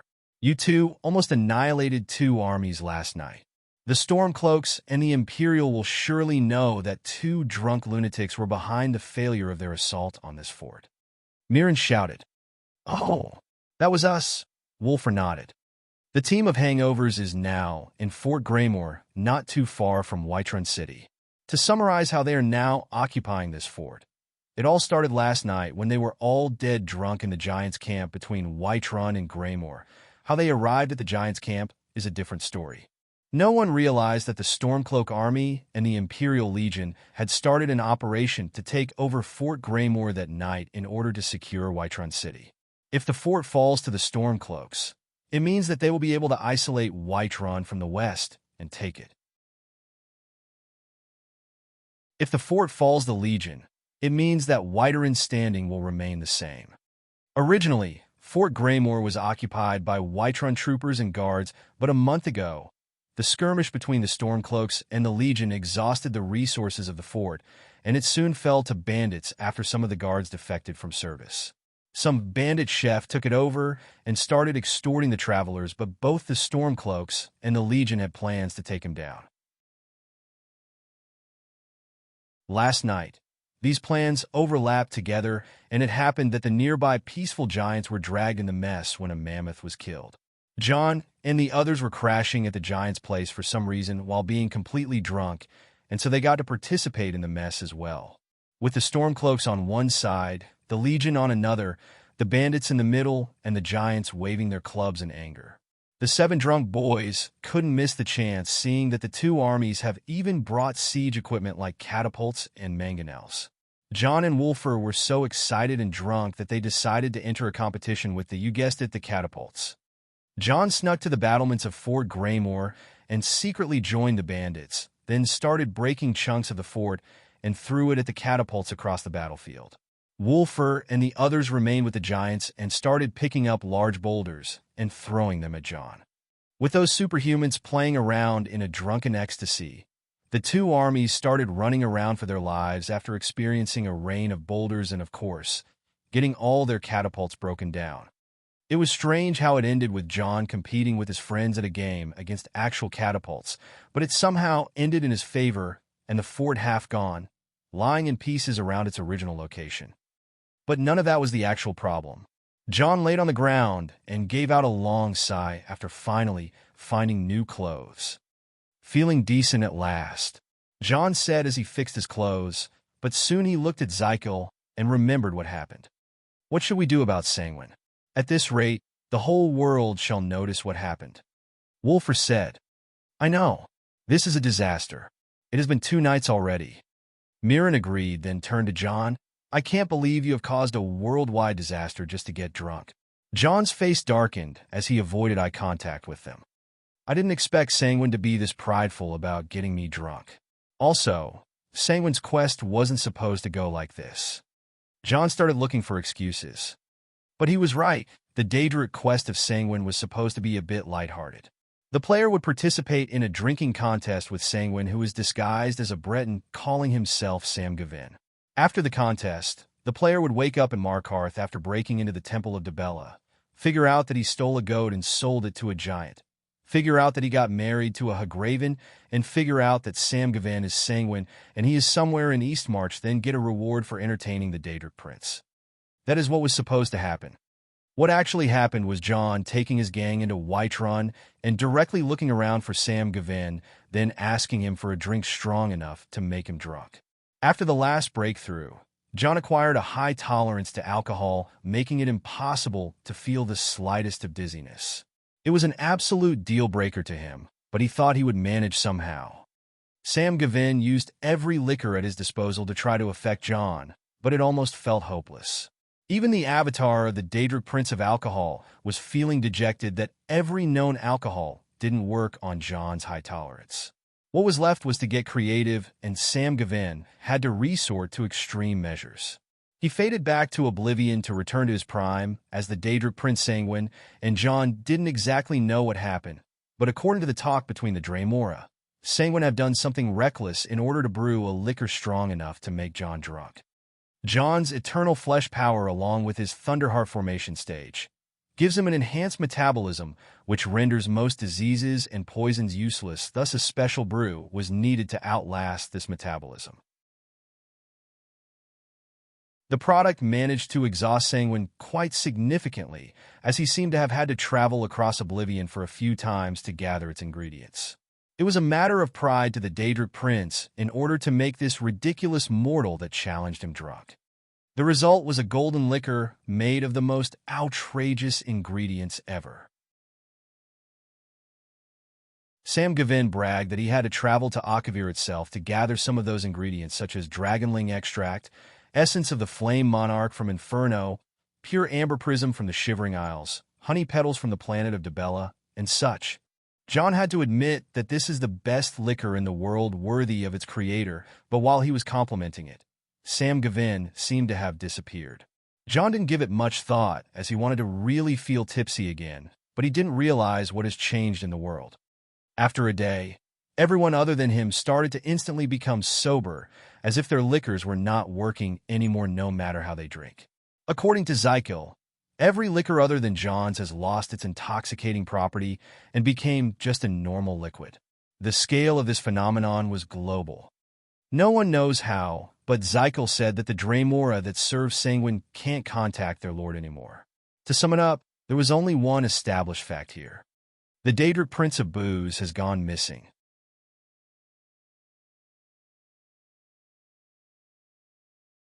Chapter 559.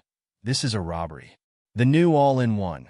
Next 3 chapters and Discord on https://linktr.ee/Donovel.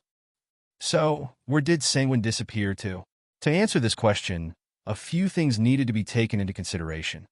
First, Sanguine is the Daedric Prince of Dark Desires, which fairly extends from the smallest nasty pranks to actively indulge oneself in a serial killing.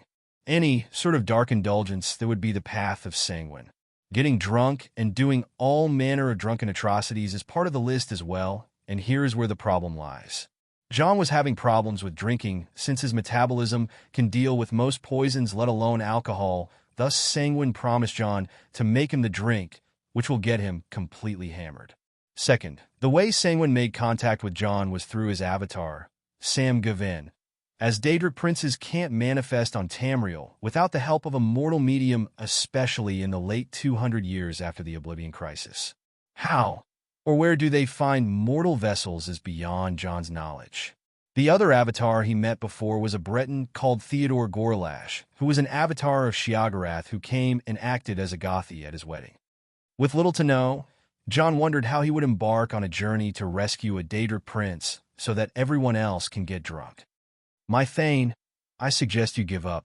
You are under obligation to report what just happened here to Jarl Balgruuf as one of the duties related to your badge of office. John, who was lying on the ground in the middle of the yard of Fort Greymore, looked back at her and furrowed his brows. Lydia, since when have you been here? John asked, having trouble remembering some side details from yesterday's mayhem. It was safe to say that Lydia just kept looking at him without even blinking. The passive-aggressive look in her eyes kicked some memories back into his hungover head as he remembered some woman with black hair, following along through the mayhem. She was never drunk or anything. She was just observing. Since the beginning, huh? All right, is everyone ready to go? Where to, my Thane? After Sanguine or Sam Gavin, or whoever knows any clue about this shit show. Aside from you, Master Mirren and Master Wolfer, the rest haven't still recovered from that alcohol. Even Mistress Nefertiti is like that. Lydia pointed at the nearby tower, where Nefertiti was experiencing a mental breakdown. Homan, no. Homan, why? I ate my Homan, and I don't feel bad about it. What is going on? Why am I walking upside down? Seeing her in her human form, lying on her back and fighting her illusions, John felt a little apologetic about it. That's not liquor, it's catnip, he said. I will contact Mistress Alina and ask her for instructions then. Lydia seemed determined to bring this ordeal to an end. All right. John held his swinging head and stood up, waving at her. I have a head for 100. Listen, take the passed out ones home. Leave me with Wolf and Mirren, and I'll do something about Nefertiti. Whistle girl, get down here. No, I still hear humming. I'm not pregnant, right? No. Nefertiti held her head and started screaming and kicking around. What should I tell Mistress Alina about your future whereabouts? Lydia asked. Mistress Alina this, Mistress Alina that? Why do you keep threatening me as if you're holding some sort of advantage? John turned to Lydia with an annoyed face. On the other hand, she faintly and mischievously smiled, but hid that smile away in the same instant, not fast enough for John not to notice thought. You little, John felt betrayed by his housecarl, but there wasn't a thing he could do about it. Lydia was under instructions from Alina to keep tabs on John all the time he's out for fun. All right. He gave up. Tell Alina I will go save the world by looking for a missing Daedric prince whose sphere is fading, or else every liquor maker in the world will run out of business. Capice? Understood, my thane. John instantly summoned pride and opened a portal for Lydia, who started carrying Vladimir, Hafthor, and the rest of the passed-out gang. Before she could say anything, John came from behind her and lightly pushed her into the portal before closing it right away. Good Lord above! Now we can think straight. John looked around and walked to Mirren and Wulfur, who were still holding their heads. Remember that Oblivion tour we were talking about? It is happening, gentlemen. Saying that so bluntly, the other two looked at him with heavy heads. Some other time, please. Yes, not now. The two seemed to be out of energy just from rampaging last night. Their hangover was even worse than John's, whose recovery was abnormally fast. He collected the depressed Nefertiti and waited an hour until his friends were able enough to listen to him after consuming a few bottles of hangover remedy. John wasn't sure what exactly had happened, but he recovered a normal bottle of alcohol, and no matter how much the others drank from it, they didn't even get a little bit tipsy. On the other hand, the liquor brewed by Sanguine was still potent enough to make John feel worried about smelling it. So, you're telling us that Sanguine made this whole mess by giving you a liquor that ruined all the other liquor in the world? Wulfur asked. Then you got a word from Oblivion that the said Daedric prince has disappeared after using up too much power? Mirren continued. That sounds about right. John agreed. And that? Wulfur pointed at the cage nearby. The three turned around for a cage made of reinforced metal, the same kind John uses for his Daedric experiments. In that cage, a small dog was sitting innocently dangling his tongue and whining from time to time. If your memory hasn't still recovered, this is a dog that John captured, suspecting it to be a Daedric entity. Mirren said, You serious? Wulfur felt it is a bit extreme. This looks like an innocent little pub. Those words weren't really wrong for someone who just took a single glance at the unfortunate creature. Still, they weren't a good enough excuse to sway John. Wulfur, have the dogs licked your brain? And no. Have their pathetic puppy eyes power-tricked you? Never, man. Good. Look at that, and tell me what you see. Ain't a dog? Look even closer. It's just a dog, I swear. Umph. I'm disappointed in you, brother. John said as he pointed the end on his staff towards the caged dog and hit it with it. Ouch! That hurts, you moron. Oh. And all of a damn sudden, the dog spoke while barking as his voice was transmitted with some sort of telepathy. It was angry and started moving away from John. See? John finally got to do the presenting pose. Damn, the dog just spoke. Wolf and Mirren reacted at the same time, while leaning back in awe. The reaction made the dog bark in anger. This damned land is host to giant, flying lizards and two-legged catmen. And you're surprised by me? Yeah, I just talked, and am continuing to do so. It replied. As I was saying, this piece of shit is a talking dog. The most taboo in our cat cult, if you ask me. John added. So, that thing is a Daedric? Mirren asked. Thing? Daedric? You goddamn pointy-eared moron. I'm a dog, and yes, I am Daedric. Not just any Daedric, you see. My master is Clavicus Vile, Daedric Prince of Wishes. As you can imagine, he's quite the important person. Barbas replied. And that sums up why you shouldn't trust dogs. John commented. Stupid doggo. All of a sudden, Nefertiti, on catnip, charged at the cage and started passing her arms through its bars, wanting to beat up the panicking Barbas. John shook his head at his hopelessly high cat and lifted her up from her nape. You can turn into your normal form and slide through the bars without effort, you know, he said. She thought for a while before deciding not to. Naya, too tired, she dozed off and started purring on his arm.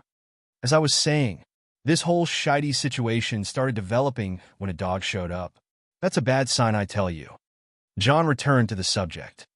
Overlooking the dog itself, his identity as Clavicus Vile's pet is troublesome. Wolfer noted, what should we do with it? As much as I hate Clav, having his dog in a cage is better than killing it. You see, Clav gets annoyed by the mutts so often, so he throws him in a Nern. If you kill Barbas, he returns to oblivion where his master is. I am not sure about why Clav would throw his dog, but in truth, that dog is the actual vessel of Clav's powers. Without it, Clav is kind of powerless. John explained the relationship between Barbas and Clavicus Vile. Oh. And as an enemy of Clavicus Vile, you wouldn't give him his power back. Mirren realized it. Exactly. Clav is still strong, of course, as a Daedra, but his influence is now disturbed. Now, Sanguine is somehow lost while Clav's dog was loitering around. What do I get from that? John asked while eyeing the traumatized dog in the cage. I have nothing to do with it. Barbas barked. And why would I, monarch of the cat cult, believe in a dog? The fuck do I care? I may be a vessel for the power of a Daedra prince, but I can't use it. How can I make another Daedra prince disappear? Oh, that dog is bluffing. Wolfer pointed. He insists that he has nothing to do with it and has no ability to do something to Sanguine. That doesn't mean he doesn't know what happened to Sanguine. Cat bless, Brother Wolfer. John held the hand of the sleeping Nefertiti and blessed Wolfer with a pat. Blessings, blessings, all blessed. Nefertiti woke up all of a sudden and gradually returned back to sleep. As the supreme monarch of the heavenly cat cult, has the title just got bigger? Mirren. I suspect this dog to be conspiring against Sanguine. For fuck's sake, you cat freak moron. All that happened is Sanguine has pissed off some people in high places and got chased out of Nirn with a couple of lightning bolts up his ass. Barbas replied. So the dog knows things as expected of your twisted kind. I, the divine supreme monarch of the celestial heavenly cat cult, will give you a chance to clear your name. John said, You're going too far with the title, mate. Wolfer said, I know, right? It is actually the high fluff, but that won't intimidate that dog. Look at it shivering from the grand names I come up with. John nodded. Ahem, speak little mutt. What do you know? TSK maniacs. All I know is Prince Sanguine angered both Kinnereth and Dibella at the same time. Why? Not sure. My master got curious, so he reached out to me and told me to look into what happened. Once I arrived, I found a bunch of humans running around like headless ducks and felt the presence of Kinnereth nearby. That's all. Oh, I see. The presence of Kinnereth. Strange. My wife would have known if it was anything related to Kine. John scratched his chin. What about Dibella? Why would I know? Sanguine and Dibella are archenemies. He may have tried some prank on her once again and got his ass handed to him. Happens every few centuries. Oh, no clues in that direction, huh? Fine. Now you have to guide me to that location of Kine's presence. John kicked the cage before carrying it up with one arm. Damn it. All right there that way? Oh, are you sure? Yeah. You lying son of a bitch, which is not an insult for a dog now that I think about it. See how tricky it is with dogs? Those bastards. Fine, you go first. Wait, human, don't do it. Ignoring Barbas the dog and his rambling, John tossed the cage with all his strength across the sky. My cat cultist friends, I present to you the correct and the most accurate way to play fetch with a dog. Toss the dog and go fetch it. Very satisfactory. Barbas would expect that the cage he was tossed in would shatter, but the Dare Industries products are known for their sturdiness above all else. A few minutes passed, and 3 men appeared. Ready to tell me where the right direction is? You know I would keep tossing you until we arrive there, so make sure to get tossed around the least number of times. John said with a smile that is not really a smile. Fuck, human. I got my tail trapped under the cage. Oh, Next time, use the seatbelt, you ass. Now, which direction? Star. A few tosses later, John could finally feel the presence of Kinnereth as well. It was moving around on the ground level away from the main routes. According to John's memory, these are smuggling routes. He tossed the cage one last time towards the presence, and it fully stopped. Let's go see. With Bloodskull in hand, John and his sworn brothers marched forward a few hundred meters until they found a caravan of smugglers. Red Guards, Imperials, Argonians, and some elves. Exactly the kinds one would expect of a smuggler's caravan. The smugglers saw John, and he saw them. With a smile, he walked towards them showing a smug attitude. Ladies and gents, you are carrying an item which I wish to relieve you the effort of moving around. What say you? He said, ignoring the dead smuggler, which Barbas' cage landed on. The smugglers were still trying to realize what sort of situation was this, before one of the escorts decided to face John. Get lost, kiddo. This is no place for playing. The mercenary guy said. John, Wolfer, and Mirren tilted their heads almost at the same time. What part of John would suggest that he's a kiddo? Maybe his skin is smooth and has no rough spots, but to mistake him for a kiddo. You die first? John pointed at the cargo and spoke. I won't be gentle anymore. This is a robbery. He used telekinesis on one of the carriages and threw in front of the caravan to prevent anyone from escaping on the narrow road. He's a mage. Take him out first. The mercenaries charged at John, who was having a cringe look on his face. Wolfer walked past him, and with his Daedric hammer artifact, Volendrung, he hit a man with a ting sound all the almost 50 meters up in the air. The poor guy died after the head, and his lifeless body made an arc before the sky and the land while causing everything to look up and down with the fallen corpse. Key. Kill the mage first, deal with that monster later. They all avoided Wolfer and headed towards the feeble mage. Little did they know, or little did they live afterwards.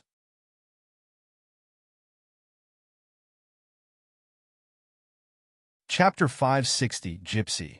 Next 3 chapters in Discord on https://linktr/Donovel. In a robbery, it was forget about punching people down till they submit. John just took out his sword and started waving it around like a maniac. This was fun while it lasted, he said, wiping the blood off his body. You're in a murderous mood more than usual. Mirren noted. You think so too? Well, it is just all nice and dandy as long as we're the one killing them. John said as he walked across the bloodbath he made towards the cage he was tossing around. Barbas, still not a carcass? Kicking the cage, the dog inside of it tried charging at the metal door, with its eyes unnaturally red. The moment he bit the steel cage, he could almost break a part of it with its unnatural power, but it soon died down. Whining. Arg! My teeth! Barbas felt like it bit on something that negated his Daedric energy almost instantly, which caused it great pain. Dare Industries. John knocked twice on the cage. Best in the world. My master will hear of this. Depending on it, John held the cage and tossed it on the side. He then started rummaging through the items which the smugglers had. Man, robbing people on the highway can be this fun. It is bringing back some nostalgic memories. John said, You never robbed people on the road before? Wolfer said, Yeah, but you wouldn't get it. Entering a dungeon and leaving behind a trail of naked bodies. That the loot everything sec for you back when I was still a noob. Hey, look what I found here. Mirren called from the other side of the massacre.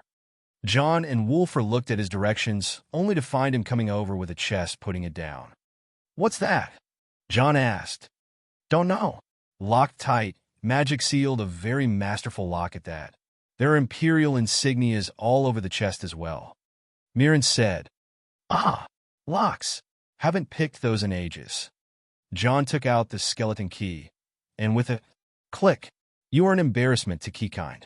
The chest was effortlessly opened anyway. What was inside of it was an ancient and bland, if not a bit crude, cuirass plate armor piece. Mirren also found a note beside the armor and took it out to read. Honored General Tullius, The Imperial Logistics Center in Cyrodiil has split in its opinion to support your plan in order to get closer with the Dragonborn in Skyrim.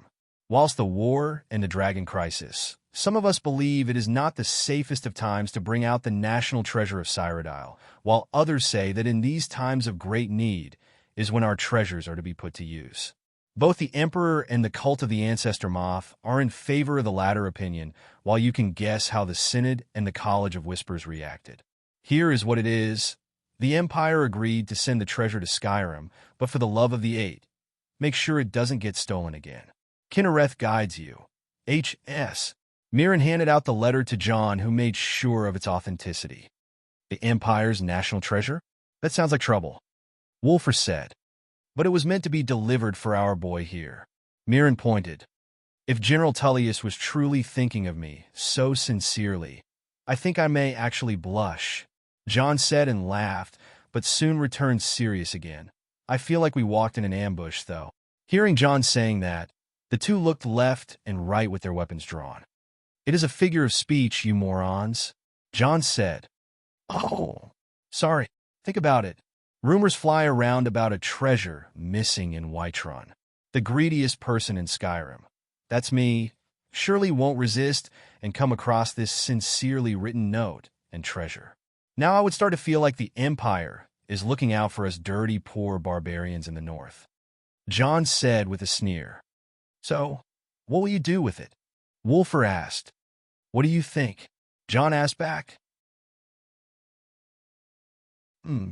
The armor is ancient, like really ancient. Alessian Empire. Its plate, however, is a muscle-shaped cuirass, which is pretty different from today's Imperial armors. The quality, on the other hand, is insanely good. Not even Skyforged steel can damage that. Wolfer's evaluation was both right and scary. Such armor? And the Empire was keeping it gathering dust in some vault? No wonder they're a bunch of morons. Mirren said, Not necessarily. This armor is cursed. Wolfer added. So they're giving us a cursed item? Nope. I am sure even the Empire with all its might can't remove that curse. Wolfer laughed. This armor is only allowed to be used by those who are worthy. Seeing that it has the influence of Kinnereth all over it, I am pretty sure you can guess what artifact is this. Mirren was still confused, but John bit his lower lip while deeply thinking. If the guess is right, then General Tullius and the Empire are desperately sucking out for the Dragonborn. We can't still assume that this armor is that thing we have in mind, John said. What will you do then? Wolfer asked. It is time to activate our trap card. John's reply sounded confusing at first, but he looked at Mirren right away and cleared the confusion. I'm not talking about you this time. Oh, right, good. Mirren nodded, a change for the better. I guess. John put 2 fingers on his temples and started casting telepathy. In a faraway location, someone received his signal. Oh, hello there, honey. How are you doing? Just woke up? A girl's night? TSK. Now I am envious. Me? No, I was a good boy. Totally. Yeah, nothing happened. No drunken rampage, no grand-scale destruction, no siege battle busting, no trail of dead bodies, not even kicking dogs around. Yes, I was a good boy. Mirren and Wolfer looked at one another and decided to stay clear of John once they returned to Winterhold, or maybe rat him out before they are suspected to be accomplices. Listen, honey, me and the boys were just running around doing absolutely nothing wrong when we stumbled upon this Imperial treasure that is meant for our dear old Dragonborn. It has the signature of Kinnereth all over it. Yes? No, nothing happened, nothing of the sort. We just found it minding its business. I think you can help with it. I'll deliver it to you. Great. Oh, its identity. John laughed as he turned around. I think we just stumbled upon the Lord's mail. After the armor was delivered to Bree's home, where Alina would come later to collect it, our 3 freaks of nature sat outside the Bannered Mare Inn. Well, we found the Imperial treasure, which was keeping everyone on their toes. What will you do? Wolfer asked. If Alina can lift the restriction on it, we will declare that the Dragonborn is the one who found it. If she can't, then it is useless. I'll put it on display anyway. John decided. What about the Sanguine situation? Mirren asked. It is morning, so people are barely noticing something has gone wrong with their drinks. If the night comes, however, the whole Tamriel will be affected. True, we need to solve this quickly. John nodded. I have pulled a few favors in Oblivion, and I will secure us a portal to the myriad realms of revelry. The myriad realms of revelry are the Daedric realms of Sanguine. Unlike other princes, Sanguine rules over a large number of small realms instead of one large domain. The number of these mini-realms is well over 100,000, and they are equipped to satisfy every kind of dark desire. Sanguine is also known to host the parties of the other Daedra princes, making him extremely popular among the other princes. He would also throw a party for any reason, like the 400th anniversary of Sanguine's dog learning to play dead. While it is fun and pleasure, the dark side of this prince is extremely scary, since it is diverted from the mind and the pleasures of mortal. Imagine a serial killing, a molesting, a mutilating, or any sort of stomach-turning practice. Sanguine will happily provide and patronize. John and the other two started coming up with various strategies in order to deal with whatever surprise they may come across and waited for a certain individual to arrive. A few hours passed, and when the sun started setting, a short woman walked in the inn and looked around. She was wearing too little to call proper clothing, but she didn't seem to mind it. Her short hair and extensive accessories and makeup made her stand out visibly, but she gave off the impression of a witch, which is exactly what she is. However, the moment she saw John sitting outside under the shed, she walked to him with a wide smile and showing off her feminine charms. Her short black hair, her scandalous sense of fashion, her black lipstick, her fragrant perfume, it was all just right to give every man looking at her direction quite a hard time. She came forward and stood between John and the table as he leaned back to allow her in. Just so, she slid between his legs and sat on his left hip, sliding with her buttock closer to him. She leaned forward, making the scandalous upper garment she wore expose her upper half to only him. Well, if it is not the whore of Babylon herself? Such a flirt. She moaned sweetly and caressed his face with her head like a female animal in the heat. Champion of Azura. Such a pleasure to finally feel you again. Get off! He coldly spoke, leaking a bit of his aura on the process. The oppressive aura of the tyrant felt like a bucket of cold water over the head of every single individual who was present in the scene. All the males nearby returned to their senses, and the women started glaring between their men and the temptress who just walked in. Get out of here, slut. This is no whorehouse. On top of that, even the innkeeper came to shoo the bitch away with her mop. It's all right, Hulda. She's just a courier, John said and turned to the temptress. And we're about to leave. Seeing how unamused John has become, the temptress felt rather tempted herself and walked towards Wulfur and Mirren. Do you mind? She asked. Fuck off, Wulfur snorted. Mirren only raised his middle finger. It seemed that among all the men in the world, the temptress has run into 3 of the coldest. Don't get them wrong. We are all married men here, John said. But that never stopped you, champion of Azura. Your exploits and adventures in our circles are the talk of legends, she said as she humbled herself and found an empty seat. Who's that? Mirren asked John. Don't call me that, sugar. Some call me mistress, others call priestess, but my friends can call me Gypsy. Gypsy appeared before the Battle of Winterhold after John arrived at Skyrim, when he escaped Cold Harbor. She was overseeing the laborer of Sanguine. Also, the word gypsy may refer to the Romani people and also refers to the free-spirited wanderers. I am using the second meaning here, so no racism about it. Gypsy introduced herself in a self-praising tone, fully open about the title of her job as a priestess of Sanguine.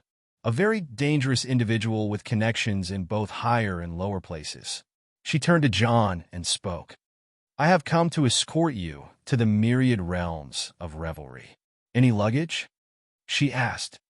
It's just me and the boys, John replied. Oh, how nice. Having 3 young and energetic young men raving around the realms is just what we need at the moment. She smiled momentarily while eyeing Wulfur, But then her smile went away. But I am afraid our situation is more serious than what you think. This is a more work, less pleasure thingy. So no boys? He asked. I am afraid so. Suit yourself. Excuse me? I said suit yourself. I am not going anywhere without my people here. Also, I am not obligated to help in any way. I just wanted to step up and do my civil duty as a hedonist myself, but that only happens when I do things on my own terms. Fine.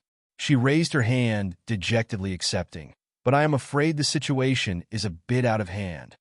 Phyllis and then? Wolfer asked. All right. She took a deep breath before continuing. Last night on the Tamrielic scale of time, Lord Sanguine was causing a mess trying to come up with a new liquor. A brew that will make whoever takes a sip drunk forever. Forever? Yes. With no remedy? It is not that bad if you ask me. Well, there is always a remedy anyway. She said dejectedly. One of you heroes always rises up and messes things up. Always a pleasure. John laughed. TSK. I was really looking forward to such a grand liquor. Our Lord called it the immortal wine. Of course the prototype was to be experimented on the most tolerant person to alcohol on Tamriel. That would be you. She said. My curse. Our scouts have reported a splendid reaction from you to the liquor, but sadly, it wore off quite fast. When we tried to report this to Lord Sanguine, he was out of contact. When we contacted the Daedra in the myriad realms of revelry, they reported that they can't get a hold of Lord Sanguine as well. Who saw him last? John asked. I think the chief of the party bouncers. Gypsy replied. Chief of bouncers? I am hardly taking any of this seriously. Wolfer laughed. Oh. It is serious, believe me. Gypsy said. Aside from that fat fuck, the chief of the acrobats said that Lord Sanguine has also met with Lady Vermina and Lord Shiagarath. Huh? Uncle Shio is involved. Well. This became so much murderously fun all of a sudden. John rubbed his hand together, smiling widely, but then his smile froze, and he turned back to Gypsy. Anything else you missed on purpose? And no. She felt a certain murderous intent in his words. Anything written with fine ink here and there? Nothing, I swear. All right, John said and turned away, but suddenly turned back to her again. If I discover that you hid or lied or forgot or whatever happens doesn't match your briefing just now, I will make it very hard for you to walk properly. And yes, this is a dirty threat. John's cold tone caused Gypsy to nod while backing away. I'll look forward to it either way, she said with her face flushing red with desire. Unknown to her, John was using lust on her leg where she didn't notice. She didn't lie to him from the start, to begin with. All right, gents, let's go to hell. You're tuning in to the Romance Rendezvous YouTube channel. We're so grateful for your support, and don't forget to subscribe to join us on this incredible journey through captivating stories. Your generosity through donations truly makes a world of difference, as it's the primary source of revenue that allows me to expand and enhance this channel for you. Thank you from the bottom of my heart for being a part of this adventure.